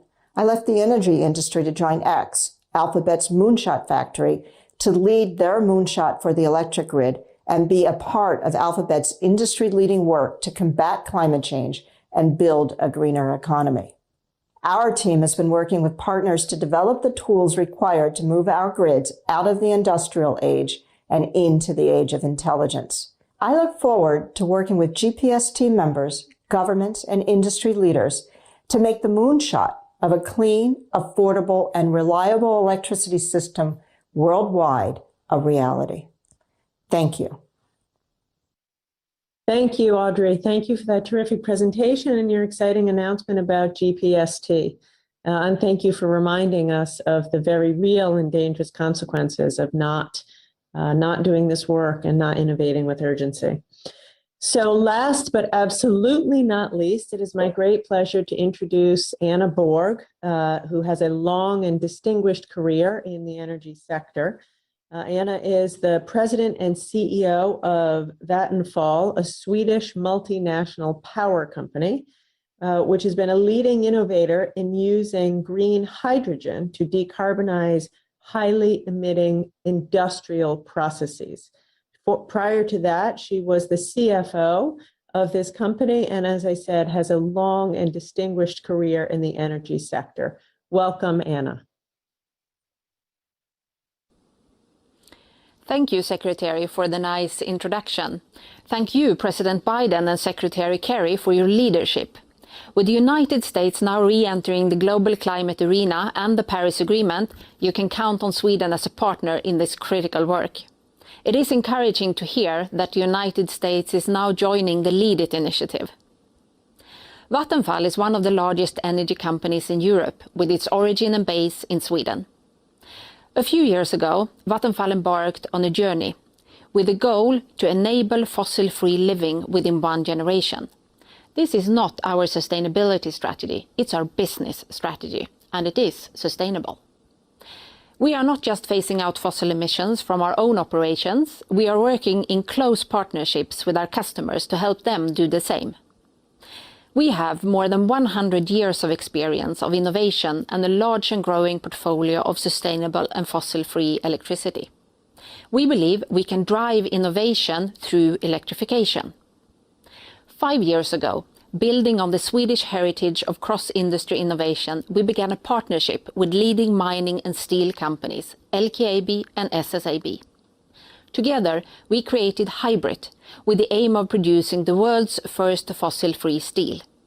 The key is to replace the coal used in the existing steel-making process with hydrogen produced using fossil-free electricity. This is the biggest shift in steel-making industry in 1,000 years. Together, we have built a pilot plant in the Swedish town of Luleå, and this year it will produce the world's first fossil-free steel. Right now, we are taking the next step, a demonstration plant for large-scale production of iron sponge. This is no longer a vision, it's happening, and it has the potential to change the world. Hybrid is not the only initiative emerging from Sweden. There is a growing industry cluster around mining, steel, and new energy-intense businesses like battery production for electric cars. One of the main problems now is finding all the people needed to work in these industries and projects. The current technology development is dramatically driving costs down for CO2-free technologies. The single most effective tool in this transformation in Europe is the fact that there is a price for emitting CO2. This drives innovation. Vattenfall is partnering up to decarbonize also other sectors like refineries, transportation, mining and chemical industry. I commit to make sure that Vattenfall meets the targets in the Paris Agreement by phasing out fossil emissions from our operations and by enabling our customers to do the same. Transforming into a sustainable business is not only possible, it is the way to have a competitive edge in the future. And the future is not happening in 2050. All of us are creating it here and now. Thank you. Thank you. Thank you, Anna. Vattenfall is doing amazing work. The thought of producing steel without reliance at all on fossil fuel is very exciting, and it's just one of the many innovations that your company and other companies are moving on. So that concludes the portion of this panel for the non-governmental speakers. I will simply thank you all for participating. Thank you for your work. And again, I think that what we just heard from the private sector is how important it is for this to be a public-private nonprofit partnership the entire way through if we are going to do the work that is required. So thank you all. And with that, I will turn it back over to Secretary Granholm. Actually, I think we're turning it back over to Secretary Kerry. Thank you. Thank you for a rapid turnover. Gina, thank you so much for your stewardship. And Jennifer, likewise, you both brought special energy, no pun intended, to this session. And we're deeply appreciative for it. In a few moments, President Biden is going to rejoin, and he will lead the last session and be here throughout it as we hear about the extraordinary possibilities of the new economy. But let me just say very, very quickly about the session we just heard. I've been at this for a while, and I've sat and listened to people in many different venues, but I have to tell you, this was exciting. This was energizing. It was incredible to listen to what the leaders of Kenya, Israel, Norway, UAE, Singapore, Denmark were telling us is happening now. And what was fascinating about that is that each of those countries are smaller than the 20 that are providing 81% of all the emissions. So if ever there was an underscoring of the challenge that we face here, there are exciting things happening, unbelievable things happening. But as Dr. Beral reminded us, as a community of nations writ large, we are not getting the job done. And what President Biden decided when he determined to have this summit was the key must be the raising of ambition. Country after country has stepped up, but the test is going to be not in the rhetoric, as Dr. Beral said. It's going to be in whether or not we really buckle down and get this done. It's not a lack of capacity. It's an apparent lack of willpower in some places to move as fast as we are able to move. The bright future that waits us on the other side of this transition is what President Biden wants to focus on as the last session of this gathering. So without further ado, we want to get to that.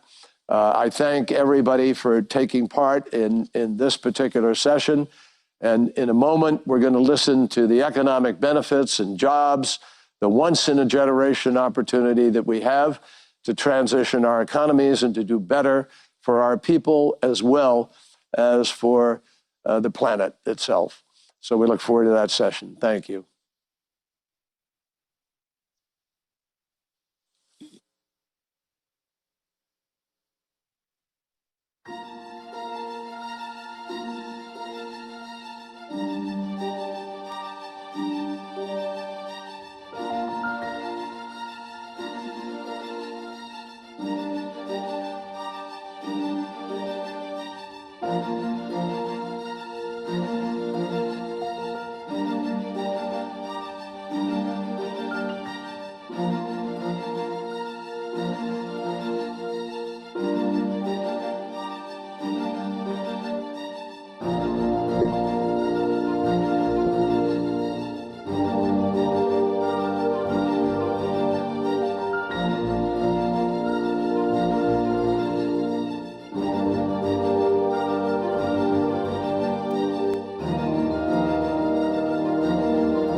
Audio check, 1, 2.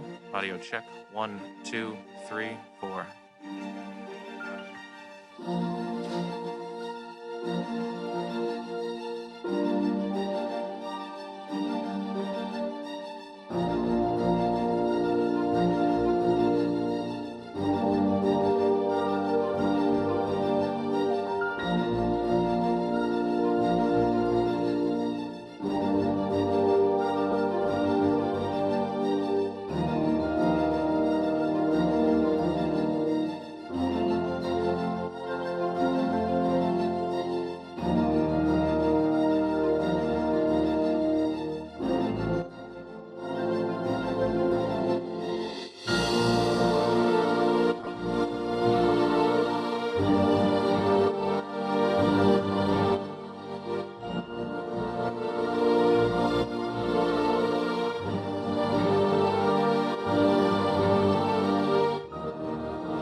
Ladies and gentlemen, the President of the United States.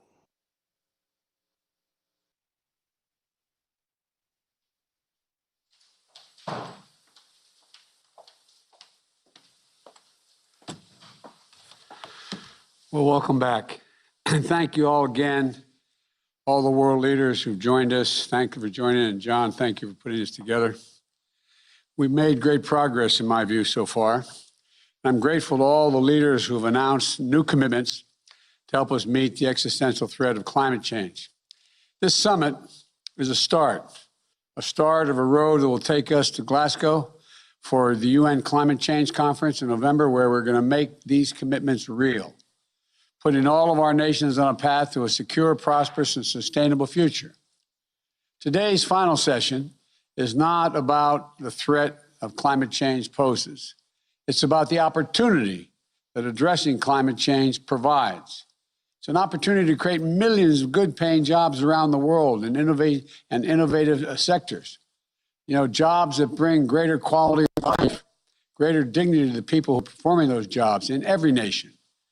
For a line worker, electricians, utility workers, line transmission lines, connecting battery storage, and making our electric grid more modern.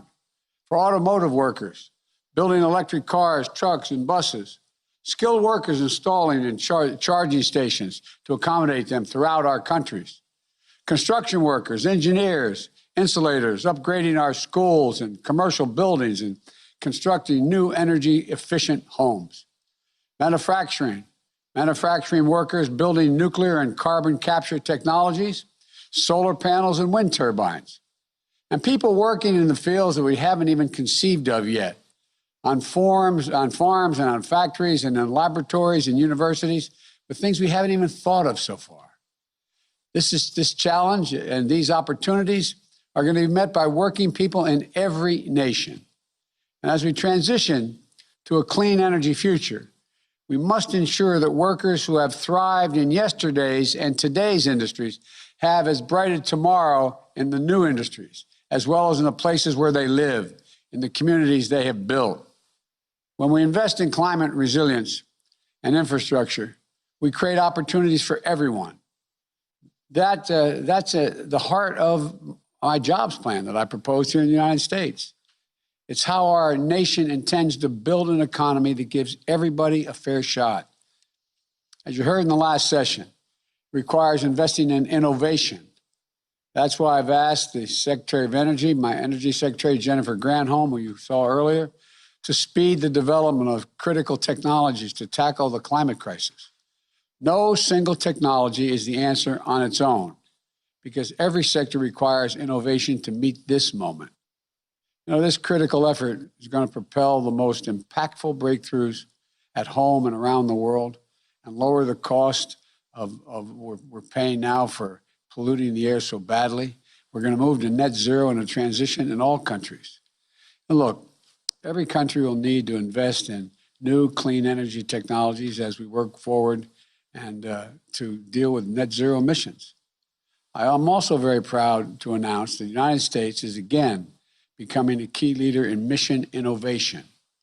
We helped launch the program during the Obama-Biden administration, a pact between the world's largest economies to ramp up investments in clean energy research and development. And today, America is once again stepping into the leadership role. We will be joining in a partner for the nations in efforts to decarbonize critical sectors across the board, including industrial sector, where we'll join with Sweden and India in leadership in the leadership group for industry transition. The power sector, where we'll work alongside of the United Kingdom to spread progress and speed it up toward a carbon-free power system, both here and around the world. And in agriculture, the agricultural sector, where we'll launch the Agriculture Innovation Mission for Climate with the United Arab Emirates and other partners. I'm very heartened by President Putin's call yesterday for the world to collaborate and advance carbon dioxide removal. And the United States looks forward to working with Russia and other countries in that endeavor. It has great promise. This is a moment for all of us to build better economies for our children, our grandchildren, and all of us to thrive in not just now, but beyond for the next generations. Nations that work together to invest in a cleaner economy will reap rewards for their citizens. The United States is committed. We are committed to making those investments to grow our economy here at home while connecting with markets around the world. For example, we're launching a new global partnership for climate-smart infrastructure. This will create good-paying jobs here in America by supporting development of new clean infrastructure in our partner countries. These are the sort of partnerships that are going to be good for all of us. And I think they'll have additional benefits just us working together. And today, I'm excited to welcome my counterparts in Spain, Nigeria, Vietnam, and Poland to share their thinking on how to realize the economic opportunities of the climate response. And we're going to be joined by labor and business community leaders from around the world to talk about what's happening in their communities around climate-related jobs. And I'm pleased to be joined by Secretary Buttigieg, Ambassador Tai, and National Climate Advisor Gina McCarthy, the chair of my National Climate Task Force. I look forward to our conversation and making more progress throughout the day. Thank you.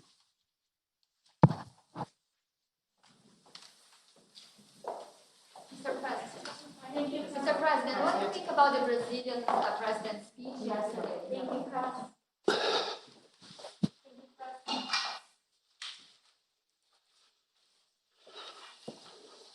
Okay.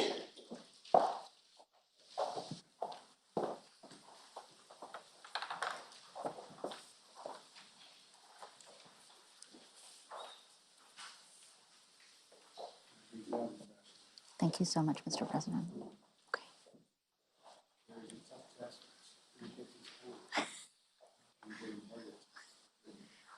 Understood.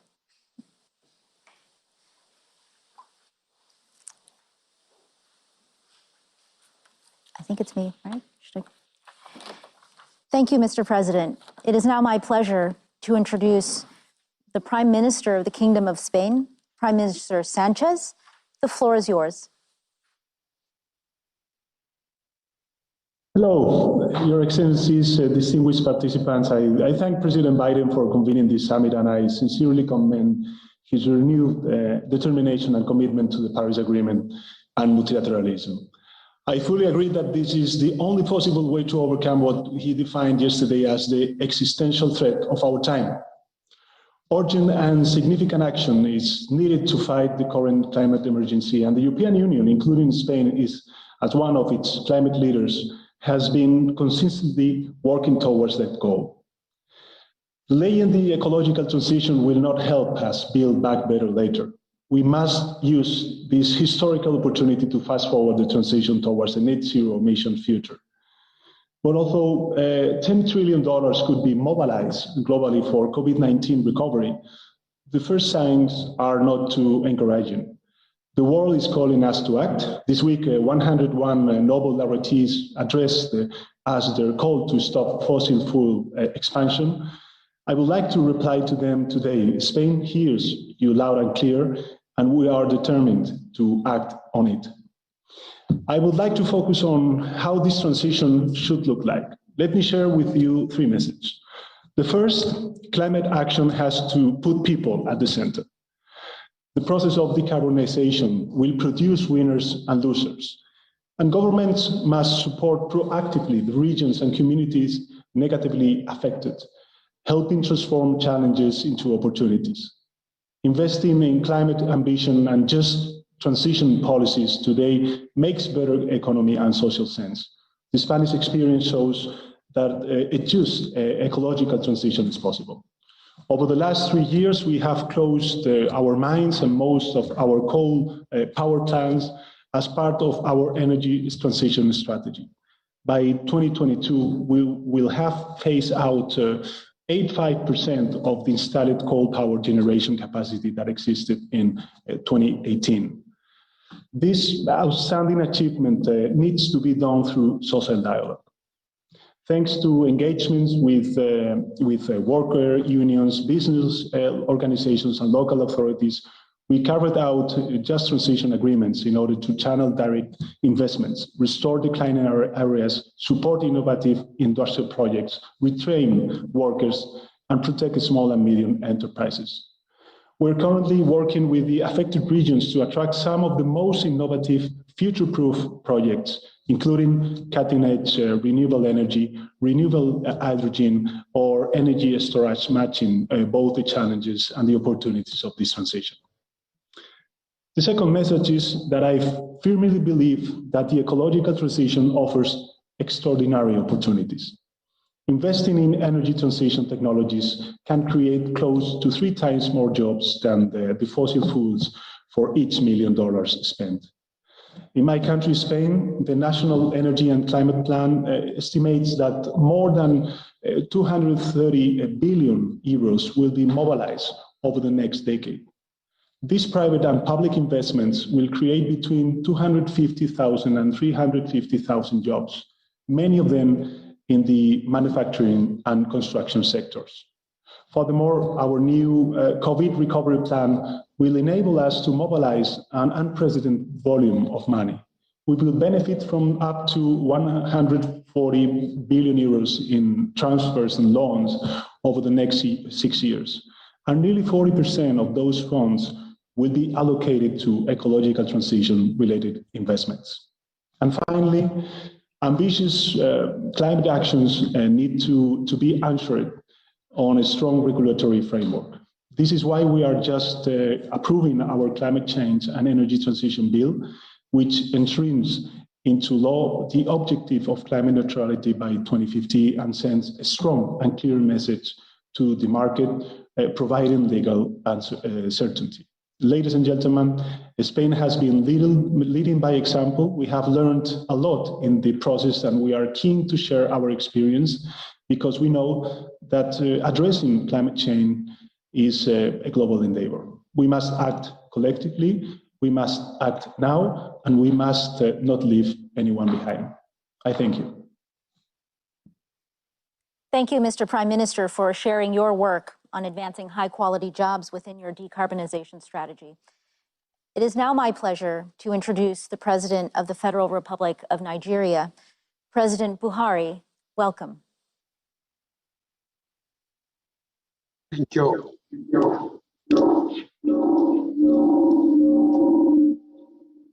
Your Excellency, President Joe Biden, Head of State and Government, ladies and gentlemen, I would like to express my profound appreciation of the President of the United States, His Excellency Joe Biden, for convening this summit at a time the world is experiencing tremendous vulnerability from the coronavirus pandemic and climate change impacts, among several other global challenges.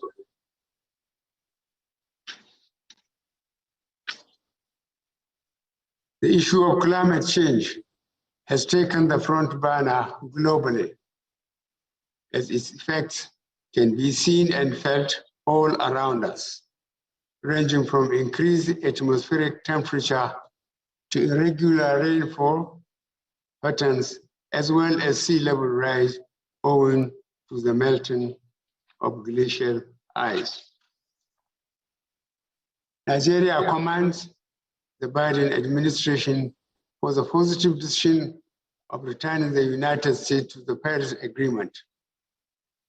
In addition to bringing about abundant green economic opportunities to the United States economy, the move further complements the larger transition process of global economies to low carbon development pathways.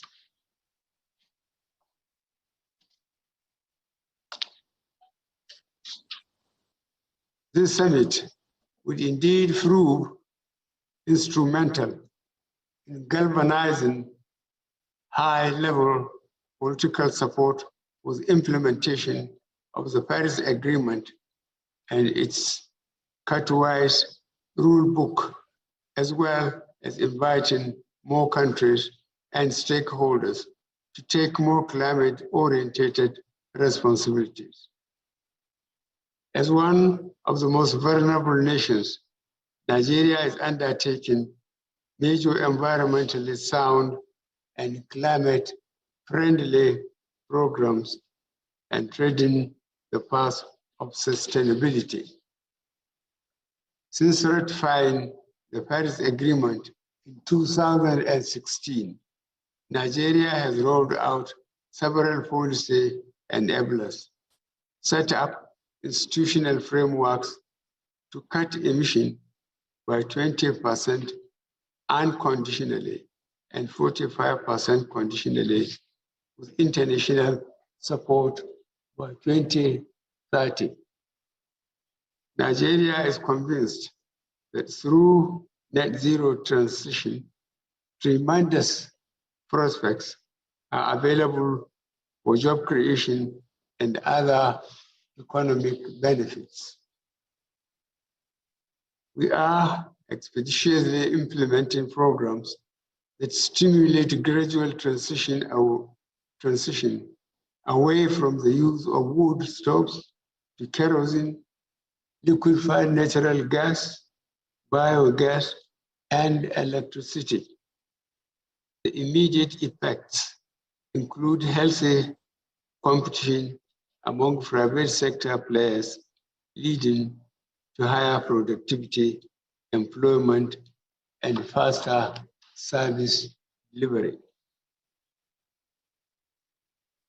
In the agricultural production and supply chain sector, we are targeting improved efficiency and productivity through the provision of accurate and timely weather forecasting to farmers, supply of drought-tolerant and early maturing crop varieties and promoting empowerment towards the diversification of sources of livelihoods.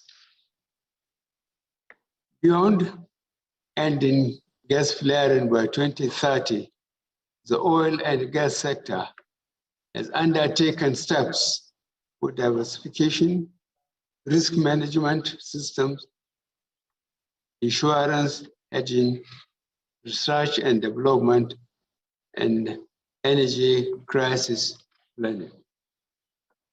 The Nigerian government in 2017 launched the Green Bond Program as part of its commitment contained in the Paris Climate Agreement signed on September 21st, 2016.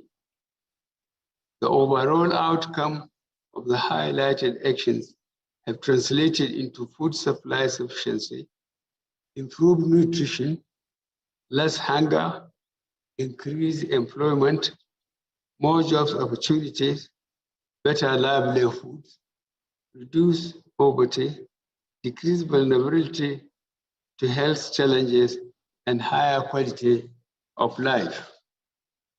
Excellencies, Nigeria calls on countries to embrace circular economy and sustainable production and consumption models in order to expedite attainment of the long-term goals of Paris Agreement.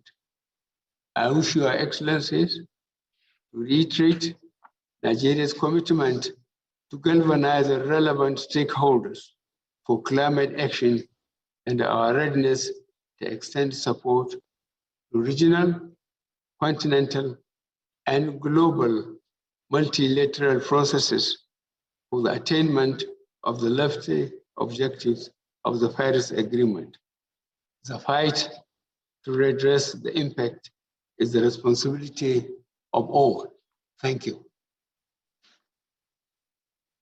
Thank you, Mr. President, for highlighting the incorporation of green jobs into the recovery from the health and economic crisis in Nigeria. It is now my pleasure to introduce the President of the Socialist Republic of Vietnam. President Phuc, we look forward to your remarks.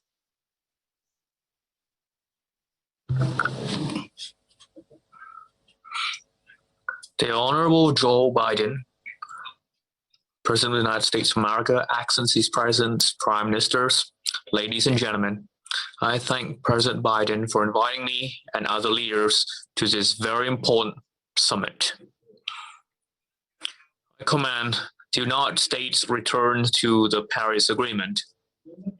I believe that the renewed leadership and strong commitment that President Biden espoused during the opening session, combined with our shared efforts, will lead us on the path towards achieving the goals of Paris Agreement. Mr. President, ladies and gentlemen, climate change is undoubtedly a major existential crisis for many countries into our planet. In Vietnam last year alone, extreme weather has taken hundreds of lives and reversed decades of progress in poverty reduction. The Mekong Delta, our rice bowl, and the home to more than 20 million Vietnamese, is suffering immensely from rising sea level, especially towards the end of this century. Mr. President, ladies and gentlemen, transitioning to a green net zero emission economy is an inevitable trend and imperative to limiting global warming to 1.5 degrees Celsius. This is a challenge, but will also bring about huge opportunities and benefits, including jobs, ensuring energy security, and enhancing economic competitiveness and sustainability. Vietnam resolves to follow this path. At the same time, we need a suitable roadmap for developing countries where much hardship remains. Accordingly, I wish to highlight the following points. First, transition must be just and inclusive. It must ensure equal access to opportunity, benefits, place the people at the center, and leave no one behind. It must especially be supported by the people, businesses, and scientist communities. Second, Developed countries must continue to take the lead in emission reduction commitment while giving greater concrete support to developing countries, including Vietnam, in financing, in new technology development, in high quality and efficient infrastructure, and in job creation. We welcome and hope to receive the assistance from the U.S. International Climate Finance Plan and other international financial arrangements, including from international companies and corporations. Third, the pursuit of climate goals should be compatible with each country's conditions, including the need to alter their lifestyles, their modes of production, and their work. This endeavor must be integrated into national development strategies and plans. Each country must itself make efforts and make good use of international aid and resources. There need to be national mechanisms for oversight and evaluation of implementation to improve the ability to recover. Vietnam is a developing country. Our industrialization has only truly begun 3 decades ago, yet we make every effort to contribute to the global action. Vietnam has been quick to submit its NDCs to the United Nations and mainstream them into our domestic law for earnest enforcement. By 2030, we pledge to reduce emission by 9% with our domestic resources, or 27% if provided international support, bilaterally and multilaterally. We will greatly reduce coal-based power generation and increase the share of renewables in the total primary energy supply to 20% by 2030 and 30% by 2045. We will reduce greenhouse emission intensity per GDP by nearly 15% and methane emission from agricultural production by 10%. Earlier this month, Vietnam launched a program to plant 1 billion trees by 2025. This project alone is expected to absorb 2 to 3% of Vietnam's total emission by 2030. Mr.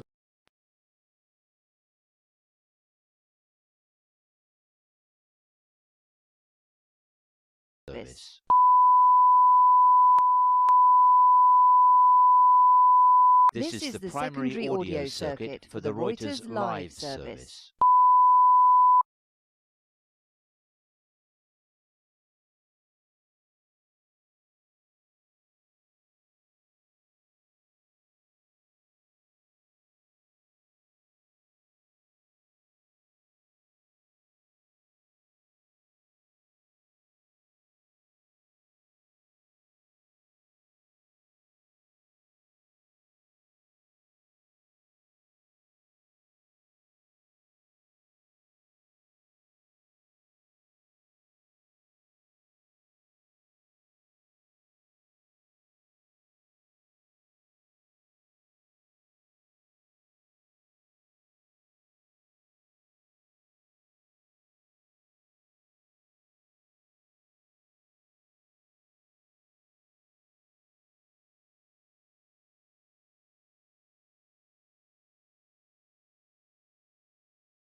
To the European Union, becoming the first global economy to adopt the goal of climate neutrality by 2050 and to further decrease its emissions by 2030 by at least 55%. Poland participates in these ambitious efforts.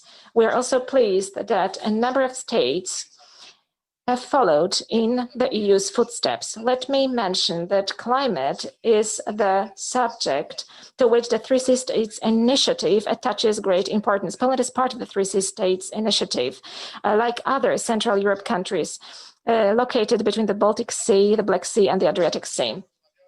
In recent days, I talked to the presidents of Slovenia, Mr. Borut Pahor, Lithuania, Gitanas Nauseda, and Bulgaria, Rumen Radev, who currently holds the presidency of the 3Cs initiative. In the 3Cs region, it is clear to us that we have to implement an ambitious climate policy based on the principles of just transition, taking into account the realities of our countries and the welfare of our societies. This is a challenge, especially there where there is a need to conduct deep economic changes, including the possible closing down of certain industrial sectors, such as coal sector. These are very serious challenges for states such as Poland or Bulgaria. The climate policy is going to be the subject of our discussions during our meeting in July this year, during the summit of 3Cs in Sofia, the capital city of Bulgaria. Let me stress, however, that all of us acknowledge climate goals set by the European Union, and all of us have ambitions to implement them. Ladies and gentlemen, by pure political declarations, we're not going to change the reality. That is why Poland plans to build a new zero-emission energy system over the next 2 decades, thanks to which the share of coal is going to drop from the current 70% to as little as 11% in 2040. This is not only an answer to the agreements within the European Union, but first of all, this gives the response to the expectations of the new generation of Poles, the young generation. This week, I met the Youth Climate Council, which brings together young representatives of NGOs in Poland who fight for natural environment and climate protection. They expect the implementation of ambitious climate goals, and at the same time, they are fully aware of the fact how difficult this road is. And perhaps I'm even more satisfied to communicate to you, ladies and gentlemen, that yesterday, in Poland, in our country, we entered into an agreement after a long social dialogue between miners, coal miners, and representatives of the Polish government. This agreement respects phasing out coal from the production of electricity by 2049. I believe, ladies and gentlemen, this is a huge success of the social dialogue that we've been having in Poland. This is also a great and ambitious plan for the future. If we consider that today, coal to produce electricity in Poland is about 70%. Therefore, Poland will build a sustainable low-emission energy mix based on nuclear and renewable energy, as well as gas. Unless we apply all available technologies, the transformation of our energy system will simply not be possible. Polish-US agreement on the development of the Polish civil nuclear power program, dated October 2020, confirms our ambitions. It highlights the importance of international cooperation in the field of energy and climate policy. We should therefore coordinate international research and development efforts to create a critical mass of affordable technologies, innovative technologies, which are also price affordable. We should also think how central banks in our countries can support energy transformation in line with the principle of technological neutrality. A climate-friendly transition provides a huge opportunity also for our citizens and all sectors of our economy. That is the reason why Poland has placed electromobility in the center, both in public as well as in individual transport. It offers a powerful chance to develop our industry and to create new jobs. Already now, we are the biggest exporter of e-buses in the European Union, with a 46% share in the European market recorded last year. Furthermore, Poland has become a European leader in the production of lithium-ion batteries. We are ambitious also in the sector of individual transport and plans to phase out combustion engines, which I believe will open up a vast potential for cooperation on both sides of the Atlantic. We also attach considerable importance to mitigation. Polish governmental agency State Forests has implemented a pilot program of forest sinks carbon farms. It is a system aimed at using forest resources to stimulate the absorption of CO2 from the atmosphere and to accumulate it within the forest ecosystem and in wood products. The concept of forest sinks carbon farms deserves, I believe, to be legitimized as part of international legal order. Ladies and gentlemen, the pandemic has brought the world to a halt for a moment. While getting back on the track of development, let's make sure that this is not the old track. Let us build a synergy between the following three conventions: Convention on Climate Change, on Biological Diversity, and to combat desertification. Let us use this opportunity to restore the world as a better, more just, more solidarity-based, and more sustainable place. I thank you. Thank you, Mr. President, for sharing the role of workers, in particular within your decarbonization strategy. I would now like to recognize my good friend and colleague, the United States Secretary of Transportation, Pete Buttigieg. Thank you. Thank you, President Biden, for your leadership on this defining issue of our time. Thank you, Ambassador Tai, for everything that you're doing in the U.S. and around the world. As we've just heard from these distinguished leaders, we are here to chart new paths forward to confront the climate crisis. Achieving our climate goals will create new jobs and harness the ingenuity of our industries and workers. In the U.S., the transportation sector is the biggest contributor to greenhouse gases, which means that this sector has the opportunity to be among the biggest parts of the solution to climate change. The race against climate change is not just a question of what will be lost if we fail. It is about what can be gained if we succeed. For nations that successfully transition to a cleaner economy, the result will be jobs and economic growth. We are certainly recognizing that potential in the United States. President Biden recently introduced the American Jobs Plan. It represents a once-in-a-generation opportunity to modernize our national infrastructure so that our economy and our climate can thrive.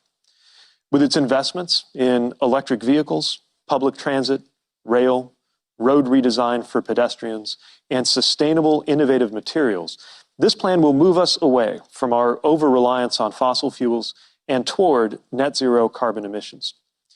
This plan is fundamentally an investment in our economy and our collective future. It will create millions of good jobs for the workers who will make our roads and bridges more resilient, lay new train lines, expand public transit, install electric vehicle chargers, and manufacture the vehicles that will depend on those chargers. And the majority of these new jobs will be available to workers without a degree.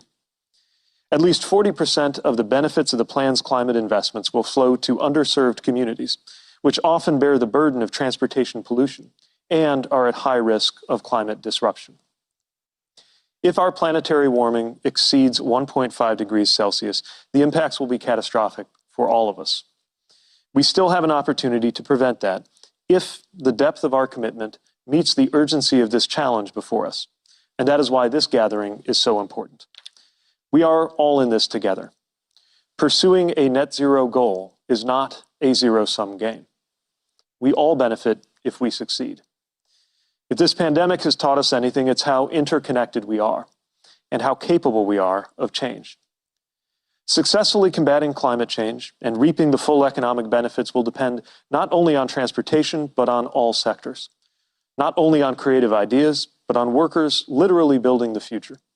Not only on the choices of any one nation, but on the contributions of countries all over the world. I thank President Biden and the leaders here today for meeting this moment with the urgency and courage required. Let us continue to chart this path together to the benefit of the many peoples we serve and the one climate we all share. I'm now pleased to introduce National Climate Advisor Gina McCarthy, who is helping to coordinate the all-of-society approach that you will hear about in this roundtable. Thank you for the introduction, Secretary Buttigieg, and for all of the work that you're doing. And I'm excited to have a chance to help moderate an outstanding panel of entrepreneurs and business people. So I'll keep my remarks short so we can dive right in. From the start, one of the guiding stars of our whole-of-government approach to climate action has been how we make the most of the opportunities that combating climate change actually presents to all of us. So as we work to develop our nationally determined contribution, one of the most important things was understanding how it positioned our workers and our industries to tackle the climate crisis. President Biden has always believed that tackling the climate crisis presents an incredible economic opportunity. And the fact is that creating jobs and tackling climate change actually can go hand in hand, and it must. And that's why I'm so pleased to be talking to this group today, because more than anyone else, you understand the opportunities we have to create good paying union jobs, to improve public health, to keep our communities safe, and to advance the issue that is so important to all of us, the issue of environmental justice. And you're showing that the opportunity is already here, and it's only going to grow alongside our ambition, so long as we invest in our infrastructure, in innovation, in our workers, and in our communities. And I'm excited to hear how you are already unlocking those opportunities.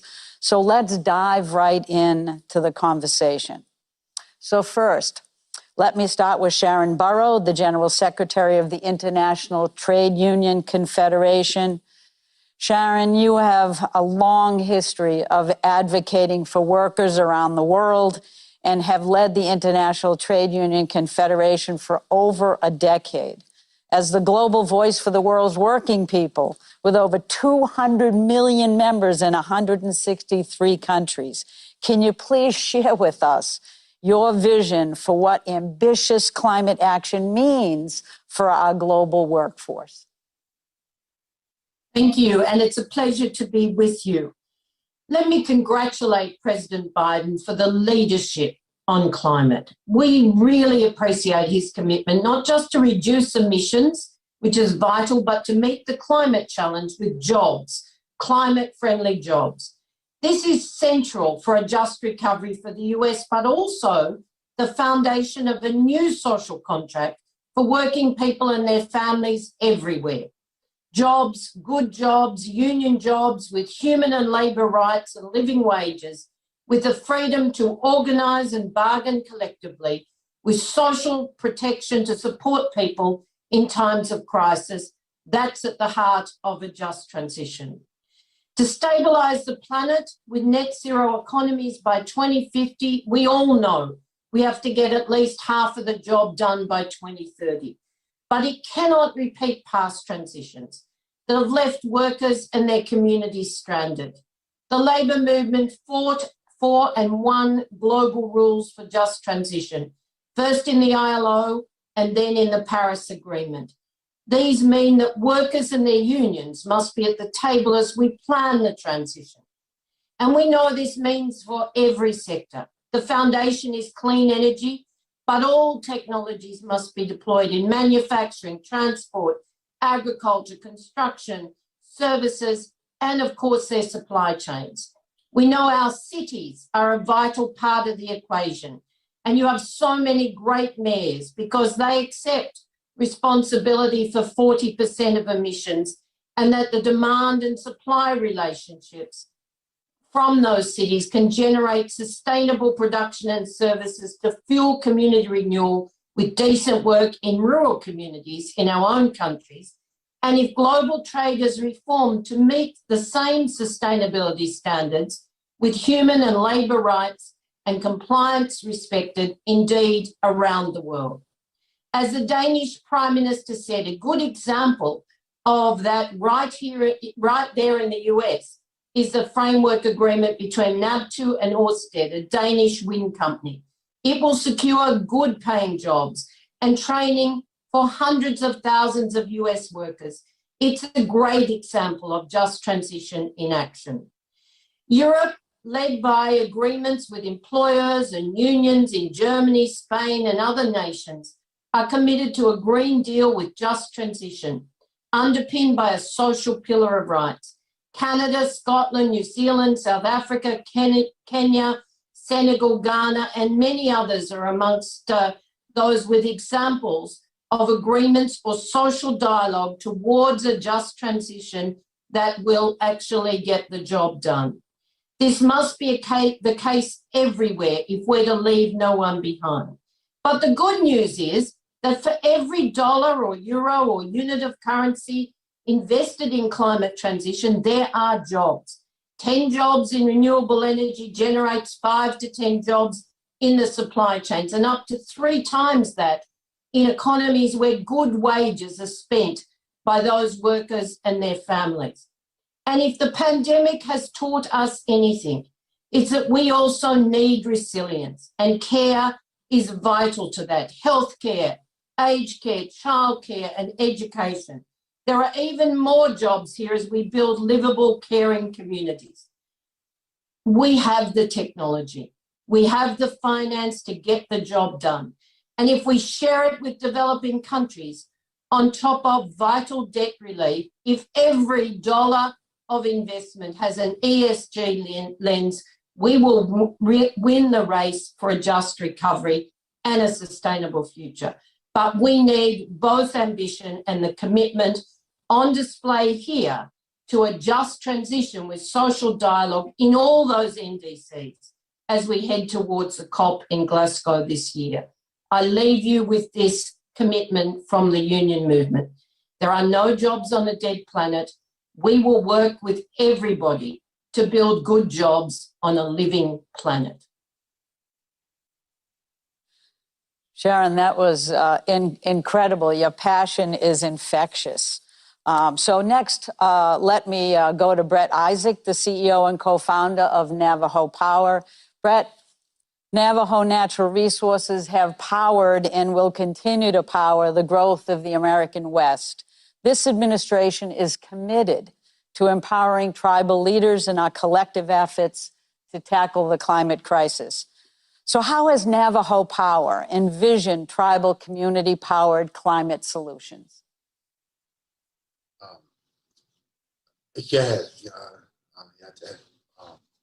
Tribal nations have been at the epicenter of energy impact and want to continue being the driver of that effort through the cultivation of clean energy assets.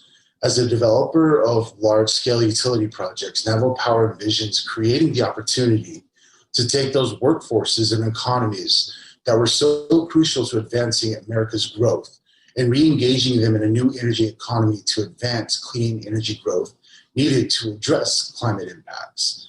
We're excited to see President Biden's vision in engaging our communities and creating real, tangible solutions to address the climate crisis. The notion that this transition must be equitable to those communities who will be on the edge of this work is a large step forward to acknowledging the foundation of this movement must begin with collaboration. Tribal nations believe that, our role in this is to help accelerate, the advancement of preservation of our culture, of our resources, and of our Mother Earth. So the idea behind what Navajo Power wants to do is create the platform that's going to be the spark needed to accelerate the recovery and advancement of tribal economies. There's a lot of workforces that were built on, the previous energy economies that need this movement in order to advance and usher in a new era of energy usage and energy, resiliency. And we believe that, Navajo Power itself can play a role in creating that landing spot for job growth, for economic growth, for communities to thrive under these conditions that we're looking to create with the development of large-scale solar, wind, storage, and all the other technologies that are yet to be developed that we need in order to get to a place where we feel like our environment is protected and preserved. And so, from what we see as an important step, we thank President Biden for kind of convening this conversation because it's much overdue, but it's much needed in order for us to advance going forward. So I'm very proud that, to be here to talk about what we're doing, but also very proud to get to work under this administration's initiatives. Thank you. Thanks, Brett. And I know that tribal voices remain so important to us if we want to hope to lift all communities and all nations. So thank you very much for those words. Now I'm excited to hear from Nutabi Sangmusia, the CEO of Easy Solar. Great name, by the way, Easy Solar. Nutabi, the African continent currently faces a significant challenge. You have 600 million people without access to a formal grid. It also has a young and growing population. So what role can renewable energy play in accelerating both access to energy and economic livelihoods in Africa so we can ensure that no one is left behind? Thank you so much, President Biden and Jim McCarthy and your administration for convening the summit and for having me here. As a young African woman, I'm incredibly grateful for this platform. It's a unique moment in our human story, and I want to start by taking a moment to acknowledge where we find ourselves in history. Up until recent times, when any continent has attempted to bring people into the modern economy, we've done so without concern for the planet and its limits. But here today in sub-Saharan Africa, where 75% of the world's off-grid population lives, we're being asked not to copy and paste a formula that has proven effective time and time again at industrializing and modernizing human life. We have to raise people out of poverty. We have to give people dignified work that reduces inequality, all the while not just looking at the economics, but also being conscious of the climate at the same time. Now, this may sound like an unfair conundrum, and at times I lament at the injustice of having to rise above a problem we did not create. But I do believe it's a unique opportunity to look forward rather than backwards, to challenge the status quo and say economic development does not have to be dirty. Progress does not have to be recklessly unjust, that we as Africans can learn from the past while acknowledging what we have at our disposal in the present. I'm speaking to you here from Freetown in Sierra Leone.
The direct employment that we create, access to electricity generates broader economic activity. Some estimates put it as high as 5 times as many non-energy productive use jobs are created through access to electricity. So yes, we are at a unique moment in history, but we have so much more at our disposal now, and I think we can do it differently. We can power communities while providing access to good work without the negative impacts of carbon emissions that has characterized mass electrification in so many other parts of the world. I haven't spoken about it much, but I want to close off by saying I do believe there is a role for utility scale power, but we cannot overlook that decentralized renewable energy is a major part of the equation. We need firm commitment from government and the financial community to deploy the $11 billion in funding the off-grid sector needs to accelerate access to energy and economic opportunity at scale. We need to mainstream these solutions that will be a major part of wiping out energy poverty in Africa, while providing a generation of young people with good work without harming the planet. I hope you'll join me and the rest of the sector, very excited about what we're doing in expanding the good work that has already been done to leave no one behind. Thank you so much. Nutabi, thank you so much. I think young people everywhere in the U.S. and across the world have made a vast difference in pointing out the need for urgency around climate, but also bringing such fresh energy to the table and ideas. You're right, we have to look to the future, and it's yours. And we have to play our part, so thank you for that. Now let's turn to George Oliver, the CEO of Johnson Control. Hi, George, it's good to see you. George is chairing the Energy and Environment Committee at the Business Roundtable, and he's also leading Johnson Controls, one of the leading companies in the sustainable building space. George, how do you see the outlook of business on strong climate action, and what role can buildings play in tackling the climate crisis? Yeah, thank you, Ms. McCarthy, for leading this great discussion. And thank you, Mr. President, distinguished leaders and members of the cabinet. It is truly an honor to be here today. It is clear from the previous panelists that there are opportunities in communities, large and small, as we take action on climate, and there is a need for training to fill the good jobs being created. In my role as chairman and CEO of Johnson Controls, a global leader in smart, healthy, and sustainable buildings, we're eager to drive harder and faster to cut the 40% of greenhouse gases that come from buildings. The good news is that when we do that, the upgrades pay for themselves because we are cutting energy waste. I also have the honor of chairing the Business Roundtable Energy and Environment Committee and working with over 200 of America's largest employers from all sectors of the economy. I can tell you the CEOs recognize the threats posed by climate change. Business Roundtable members believe the risks are real, they're increasing, they are costly, and they may be irreversible. As we look ahead to COP26 in November, we have the chance to implement smart policies that ensure that all communities and workers benefit from reducing carbon emissions. Business Roundtable believes that a comprehensive market-based policy can spur innovations, ensure equity, and help avoid the worst impacts of climate change. Importantly, Business Roundtable knows that business and government must work together and lead by example to meet the scope of the challenge. In fact, the vast majority of Business Roundtable CEOs have pledged to reduce their emissions, with nearly half committing to achieving net zero emissions in their companies by 2050 or sooner. At Johnson Controls, sustainability is our business. We committed to achieving net zero carbon before 2040 and announced science-based targets for 2030. We are proud to be ranked among the 100 most sustainable companies globally. President Biden called for 4 million buildings to be revamped. Absolutely. At Johnson Controls, we know that that can be done, and we would be foolish not to do so because inefficient buildings are a climate hazard and because money is wasted right along with energy. Working with our customers, we've cut emissions more than 30 million tons, and we have saved them $6 billion. And we guarantee the results, since we are confident substantial savings will be achieved. With digital technologies like our OpenBlue platform, we are creating not only efficient, but net zero buildings, campuses, and whole communities. So we think it is clear, driving sustainability and tackling climate change is a collective effort. At the Business Roundtable and Johnson Controls, we know that when we take this challenge on, we will cut emissions and cost, create good jobs, and build resilient, healthy infrastructure. Mr. President, we are ready to get to work. Thank you. Well, George, thank you. It's incredible to have the Business Roundtable and your voice so powerfully partnering on this issue with us. And it means a lot, as well as your leadership at Johnson Controls. It's quite inspirational. Next, let's hear from Roxanne Brown. Hi, Roxy. It's good to see you. Roxanne is the International Vice President of the United Steelworkers. The United Steelworkers represent almost 1 million American workers in manufacturing and transportation and buildings and many other critical parts of our economy. Roxy, what can governments around the world do to ensure that we put workers right square at the center of our transition to clean infrastructure? Thank you so much for the question, Gina, and it's so great to see you, and also great to see you as well, President Biden.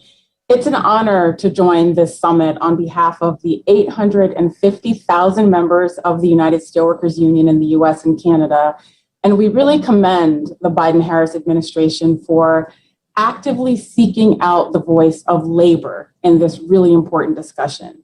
And I would say that is the first part of my answer. Governments around the world can ensure that workers are at the center of a clean energy infrastructure by simply making room for us at the table, like you did today. Oftentimes, policymakers form ideas about what they think is essential for workers in a particular state, industry, region, province, or country. But really, only workers can best answer the question of how a net zero economy includes us. And I urge leaders around the world to engage in earnest and honest conversations with workers and unions as policies are being formed, and to understand that workers are key allies in shaping and moving policy and should not be an afterthought. In your question, Gina, you mentioned the various sectors USW members are employed in, from the steel plate our members at Cleveland Cliffs in Gary, Indiana make, to the fiber optic cables our members at Corning in Wilmington, North Carolina make, to the Proterra electric buses our members in Los Angeles, California make, to the water system distribution services our members at American Water in Kokomo, Indiana provide, to the copper our members at Rio Tinto and Magna, Utah mine. USW members literally supply America every day with the components, energy, critical materials, and services for our nation's physical and social infrastructure. And we recently kicked off a campaign called We Supply America to highlight the important role our members play. They're proud to do this work. Their families depend on the good, family-sustaining union wages and benefits attached to these jobs. And communities all across this country depend on the tax base those jobs provide to help fund our schools and libraries. We must strengthen our domestic manufacturing base and support its critical workforce here at home to manufacture the next generation of these technologies. In addition to expanding and sourcing from the domestic supply chain right here, with the right policies, we can incentivize industry to decarbonize and maximize energy efficiency by investing in technologies like carbon capture, direct air capture, renewable biomass, and combined heat and power. These are all ways to ensure that workers will be at the center of U.S. clean energy infrastructure. And I have to say, we strongly agree, President Biden, that the American Jobs Plan is a once-in-a-generation transformational type of investment. We are ready to help pass policies like the Protecting the Right to Organize Act that will help make the new jobs of the clean energy economy family and community sustaining union jobs. We are ready to support you in helping advance and revitalize existing industries, putting workers at the center of those solutions, and build an even stronger manufacturing and energy base for generations to come. Our sleeves are rolled up, mine are, you just can't see them. Our boots are on the ground, and we are ready to go. Thank you so much. Thank you. Sister Roxy never fails to supply the right words at the right time, and thank you so much. Union, not labor, union. Union, there you go. I want to just say that these unions have not just a place at the table, but we're listening, and President Biden is making sure of that. So thank you so much, Roxy. Let's turn now to Erica Mackey, the CEO of Grid Alternatives. Erica, I had the privilege of attending 2 Grid Alternative solar installations. In fact, you had me on the roof on both of those occasions, and I talked to the job trainees learning solar skills while they were installing solar in low-income communities and communities of color in Los Angeles and Washington, D.C. So how does Grid Alternatives work illustrate how clean energy can be beneficial to all individuals and families in every community? Thank you, National Climate Advisor McCarthy. You were awesome on a rooftop. President Biden, Secretary Kerry, dignitaries, thank you for having me. Grid Alternatives' mission is to build community-powered solutions to advance economic and environmental justice through renewable energy. For the past 20 years, Grid Alternatives, the nation's largest nonprofit solar installer, has been working with communities most impacted by economic and climate injustices to bring the benefits of clean energy and jobs to all families and individuals. We will not achieve a renewable energy future without addressing the systemic injustices that have disproportionately impacted people of color. The benefits of renewable energy, clean air, long-lasting careers, lower energy bills must not be limited to the privileged. Yet, low-income communities and communities of color are usually left out of the conversations about our clean energy future, and I applaud the administration for the Environmental Justice Council. Grid Alternatives works coast to coast to push for policies that make solar energy and cutting-edge clean technologies available to everyone. By creating strong policy solutions that center the leadership of economic and environmental justice communities, we can ensure everyone benefits now and for generations to come. Clean energy can be transformative for the people, the planet, and the economy. A growing solar energy industry needs skilled workers at all levels. Solar jobs are meaningful and pay well. With Grid Alternatives hands-on training, individuals learn solar skills while participating in real-world solar installations. We make training opportunities accessible to groups that are traditionally underrepresented in solar, including women, people of color, those impacted by the criminal justice system. Our graduates jumpstart lifelong careers, connecting with employers or starting their own successful business ventures. Clean energy, together with energy storage, electrification, and other technologies, is necessary for both climate mitigation and climate adaptation. While replacing polluting energy sources, clean energy investments also benefit health. Clean energy makes us more resilient to the increasingly common disasters brought on by the climate crisis.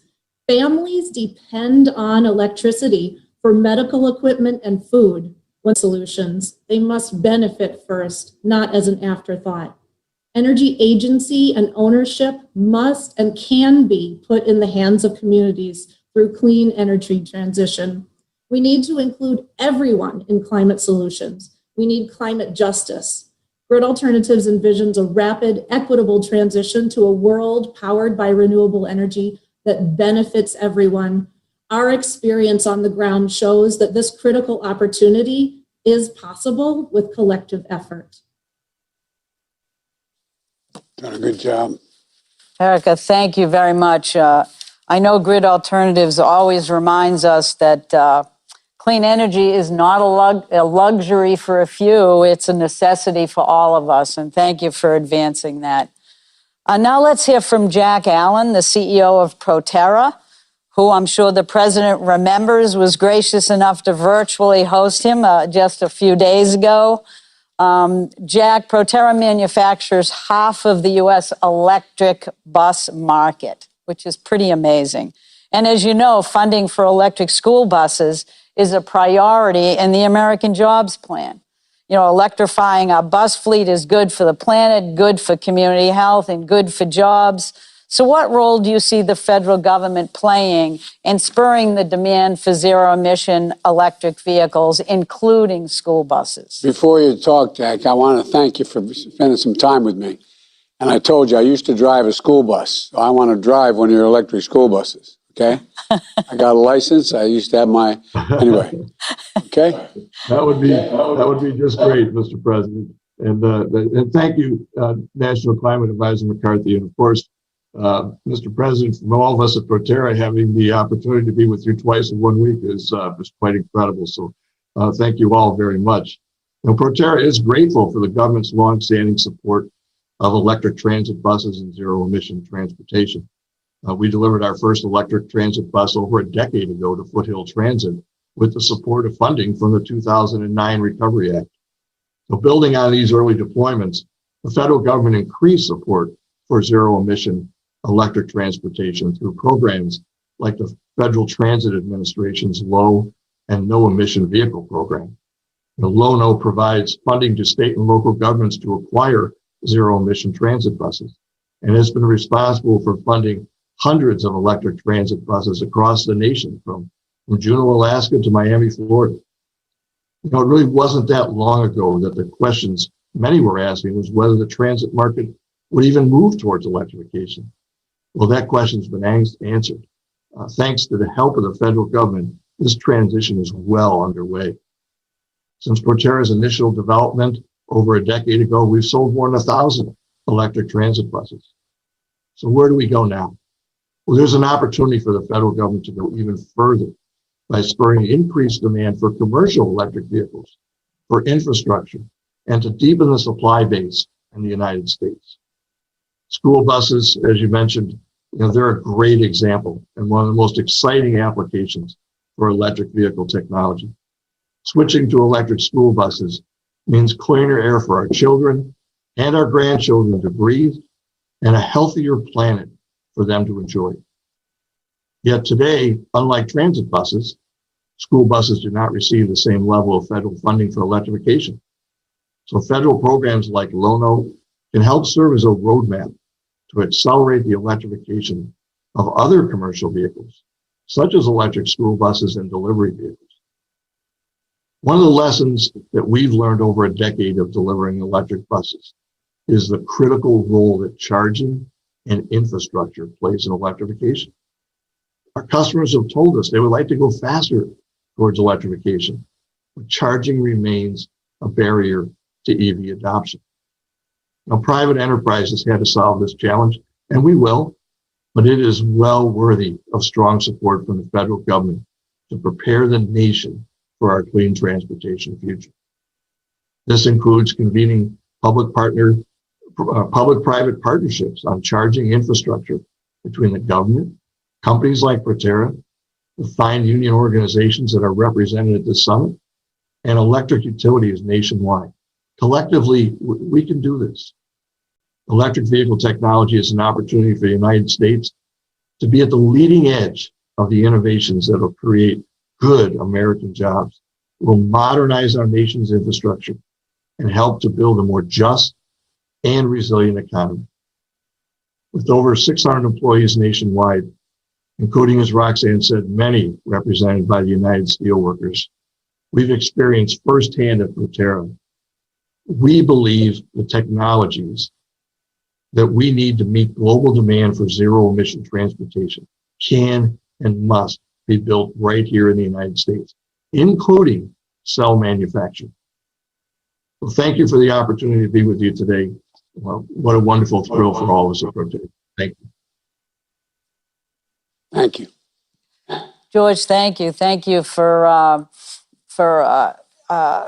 all of your commitment to our kids and to our cities and making the air cleaner. As a grandmother of 3 young kids, I very much appreciate it. So thank you for that. And I think, Mr. President, as you know, your American Jobs Plan is going to go all in on building the charging infrastructure that we need. That's going to allow George to expand his business and all of us to... The guy's going to build it we're about to hear from. All right, let's move on because I'll tell you that we want to talk to Lonnie Stevenson right now. Lonnie is the president of the International Brotherhood of Electric Workers, and he is last but certainly not least, because he's a major player in looking at how we can actually build his union with almost 800,000 skilled members across the wide variety of fields. They will build our country moving forward as well. Lonnie, what do energy workers need to see in order to feel really confident that they will not be left behind in a transition to cleaner power generation? Well, thank you, Advisor McCarthy, and thank you, Mr. President, and thank you for your invitation, and thank you for hosting this event today. This is such a critical question. As you've made clear again and again, fighting climate change isn't just about cutting carbon emissions, but creating good jobs. And creating good jobs means, above all, creating union jobs.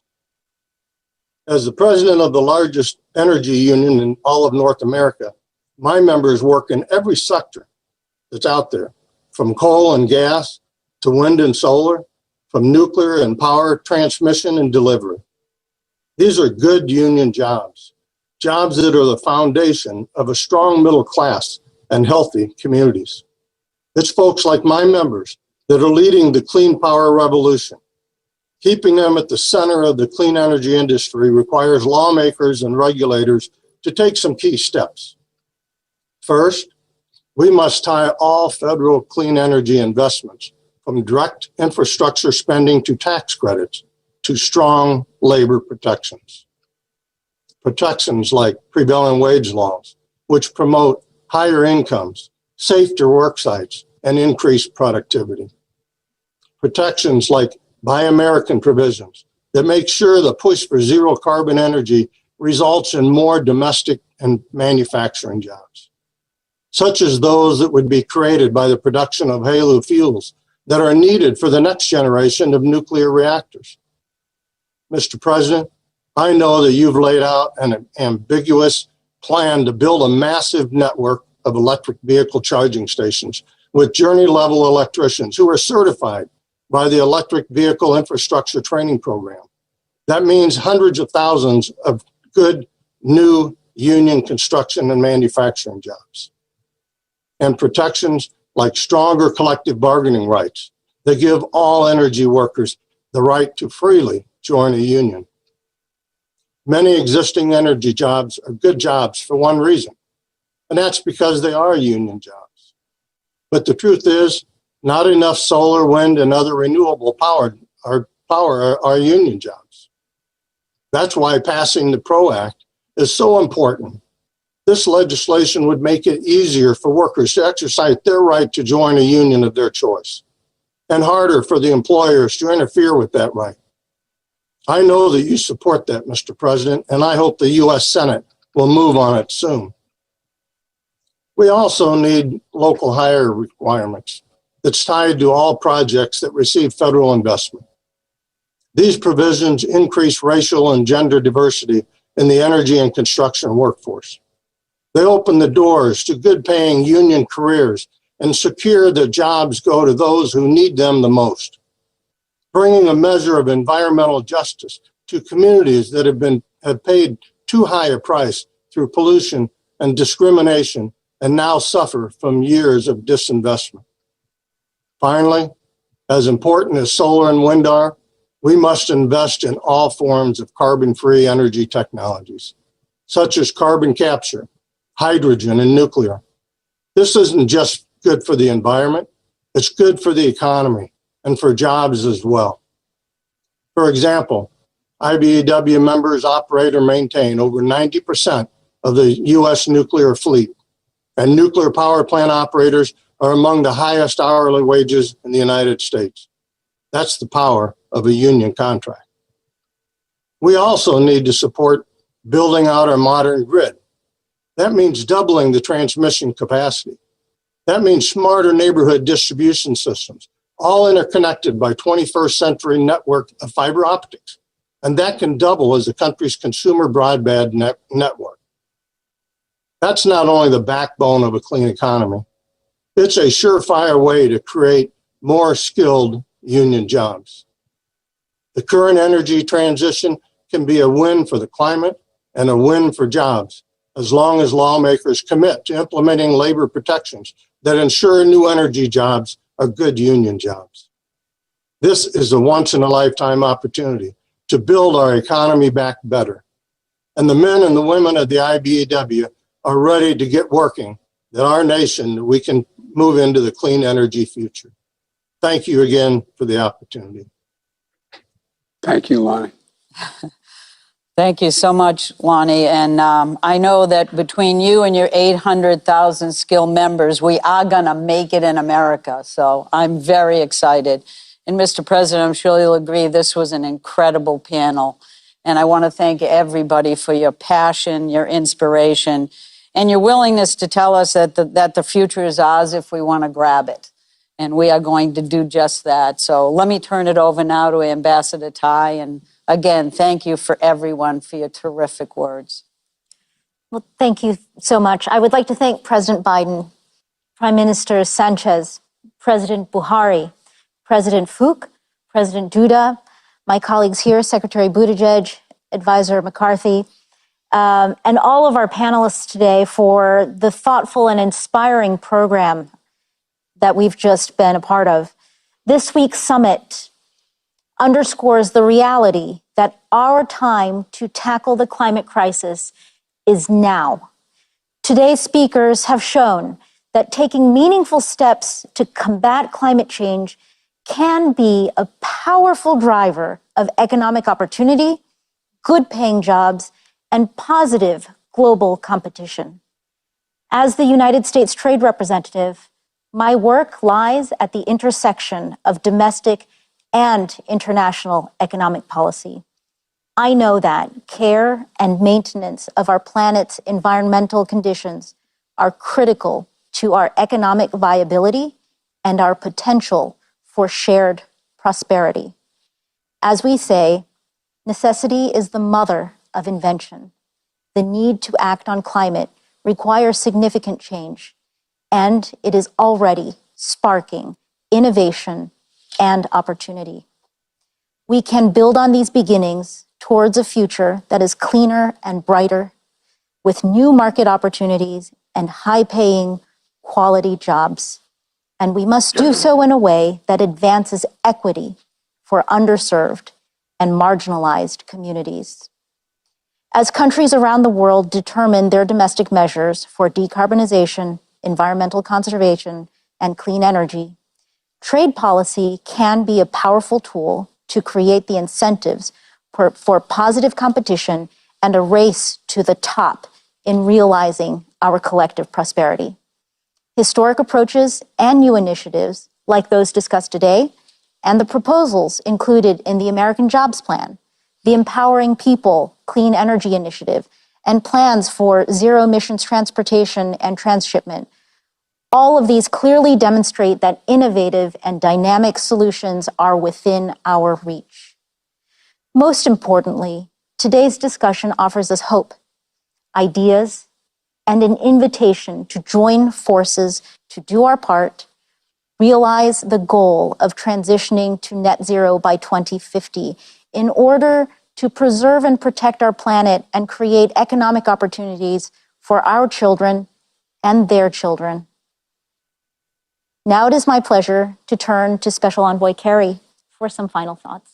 Before you go, John, can I add one thing to this panel, if I may? You know, every once in a while, you are confronted as a government official, a business leader, a labor leader, with a real problem. And it doesn't take you long to figure out how to turn it into an opportunity. One thing, John, everybody talked about today was, is there anything else you could think of that could create as many good jobs going in the middle of the 21st century? I mean, think about it. What else could there be that would have the opportunity to create so many jobs while doing so much good. Every single one of you, the business leaders, labor leaders, foreign leaders, foreign leaders of the other parts of the world, every one of you, you talked about this in terms of jobs. It's astounding. And I think this is part of that sort of fourth industrial revolution here. This is an opportunity to, in the process this time of doing the right thing and creating jobs, of actually bringing our countries closer together. Because it is in our interest, just like, excuse the colloquial reference, but my mother would always say when something very bad would happen in our family, out of everything bad, Joe, something good will come if you look hard enough for it. Well, we're seeing that with the god-awful crisis where we lost millions of people to COVID-19. You see the collaboration we never had before, that I haven't. I've been doing this a long, long time. And it makes us realize that you can't build a wall high enough to be able to keep out whatever that next virus is. You have to take care of the virus where it originates, no matter how small the country, no matter how wealthy, no matter how poor it is. And I know that's why, for example, we're working like the devil to get to a point we can export vaccines. But think of this as well. Every one of you, the last 2 days, have talked about the need for us to collaborate. I found it fascinating that, and I happen to agree with him, that, you know, President Putin and I have our disagreements. But he's talking about how you capture carbon from space. John, you and I have talked about that. The whole notion that it makes overwhelming sense, as much as the president of Russia and I disagree, that two big nations can cooperate to get something done, and this time get something done that benefits everybody. It's not like we're arguing whether or not one nation is going to be better benefited or worse impacted by what we do. And so I just think that if we can keep the focus on the jobs we're going to create, the economic opportunity, the growth, and in my country at least, on union jobs, to provide the ability to raise the economy, raise the GDP, raise every part of who we are. I think this is just an incredible opportunity, incredible opportunity. I've been working with the Business Roundtable, which is, you know, the idea of the Business Roundtable and the AFL-CIO working together when I came to politics years ago was non-existent almost. But we see the opportunities here. I hope we don't lose focus here, lose the sense of how much we can do together by helping ourselves. We're helping ourselves, we're helping others in this endeavor. It really is important. And I just want to say one thing to Bert of the Navajo Nation. Let my wife come home. She likes the Navajo Nation too much. She keeps being out there. She's out there for 2 days. She was out there before. I don't know. You know what I mean? I called her. I said, where are you? She said, oh, I'm staying another day. So, you know, let her come home, okay? I don't want her, you know, that's too far for me to commute. I shouldn't be so, but anyway, look, this is about what we can do together. And I'd be remiss if I didn't say, I don't consider you're giving me a lot of credit for convening this. I wouldn't have convened this had I not had the overwhelming help, support, and initiative from former Secretary Kerry, my good friend. He feels this in his bones. This is to him something that is consequential, and he knows a lot about it. So you're going to continue to see a lot of all of us here. But anyway, I just want to thank you, John, before this panel got shut out, because and by the way, first person I got in trouble because was Biden really going to do something about the environment? First person I went to was to Lonnie Stevenson, IBW, because I'm so sick and tired of people talking about how we get this done and don't care about jobs. And it was Lonnie who stepped up, and labor stepped up, and business is stepping up. So I want to thank you. Okay, sorry, John, for being so colloquial, but thank you.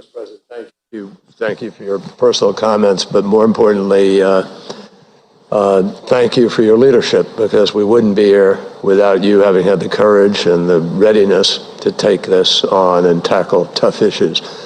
If I may, I just want to thank Ambassador Tai, and I want to thank Secretary Buttigieg and my cohort, my colleague from Massachusetts, Gina McCarthy. Mr. President, it is your vision that set out to convene this summit, not 100 days into your presidency. And I want to thank you for demonstrating your deep commitment to action, for bringing together so many essential voices that have been as articulate as any I've ever heard, all of whom want to do the same. And they all understand, as you have said, Mr. President, this decade, these next 10 years are the critical years. The scientists have told us unequivocally that we have about 10 years now to make the critical decisions and implement them that will avoid the worst consequences of the climate crisis. You said this, and that's why we're here. This has to be the decade of decision. This is the period of time. Why?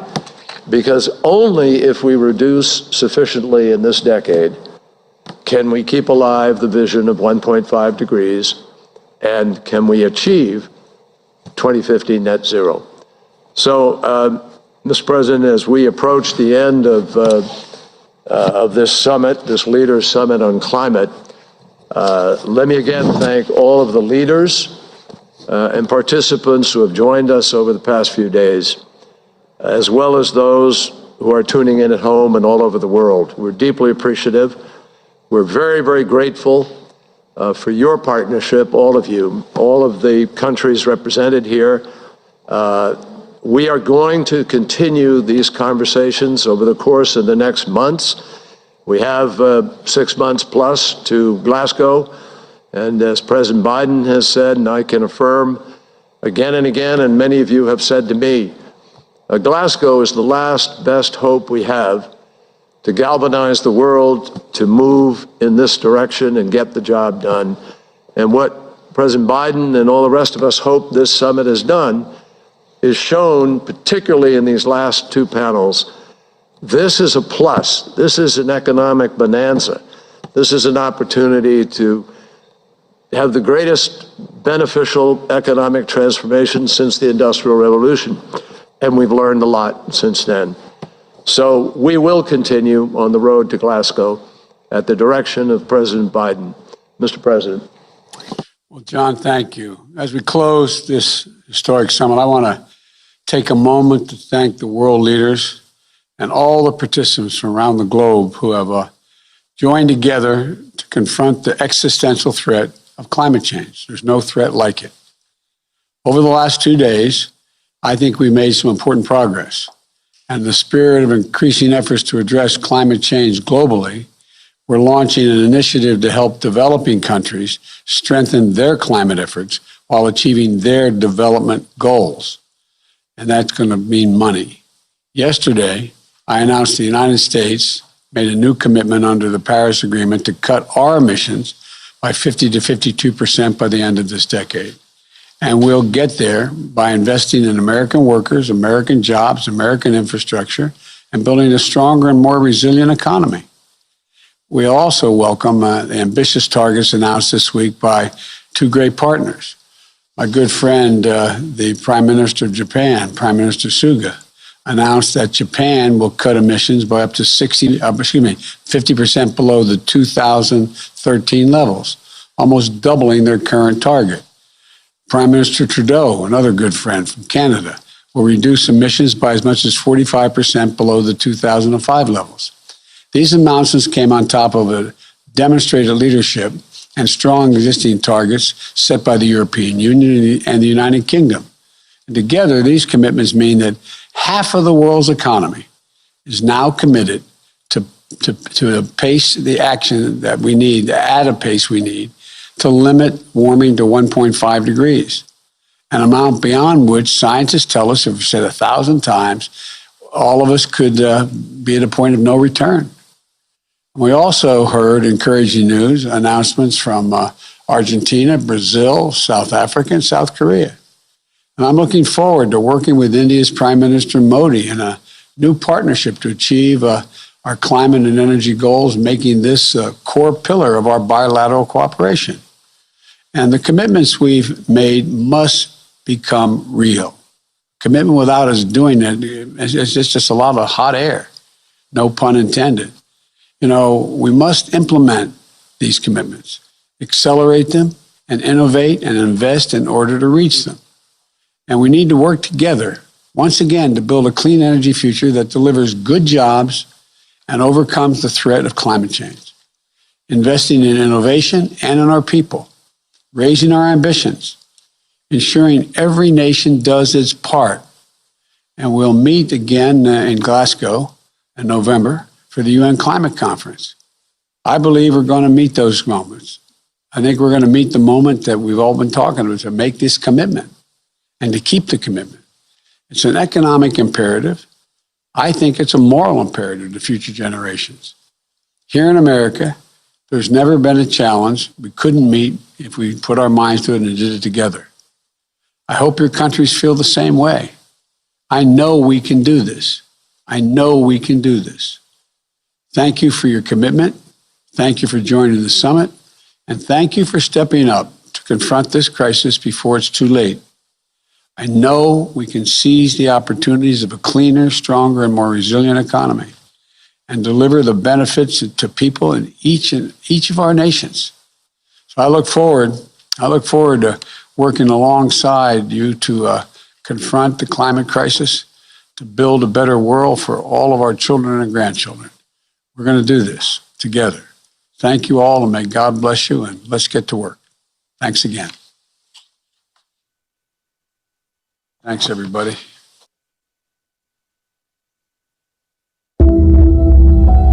We know the kind of world we want. Healthier, safer, more sustainable, equitable, where nature thrives, communities are healthy, and opportunities are plentiful. We know we can create this world. The challenge is profound, and we must move faster than ever before. But the world is ready for action. We can limit climate change with a singularity of purpose. Every nation united in commitment, ready to measure success with progress, not promises, and ensure that when the story of our time is written, we will have met this moment. We can do this. We must do this, and we will do this. The time for action is now.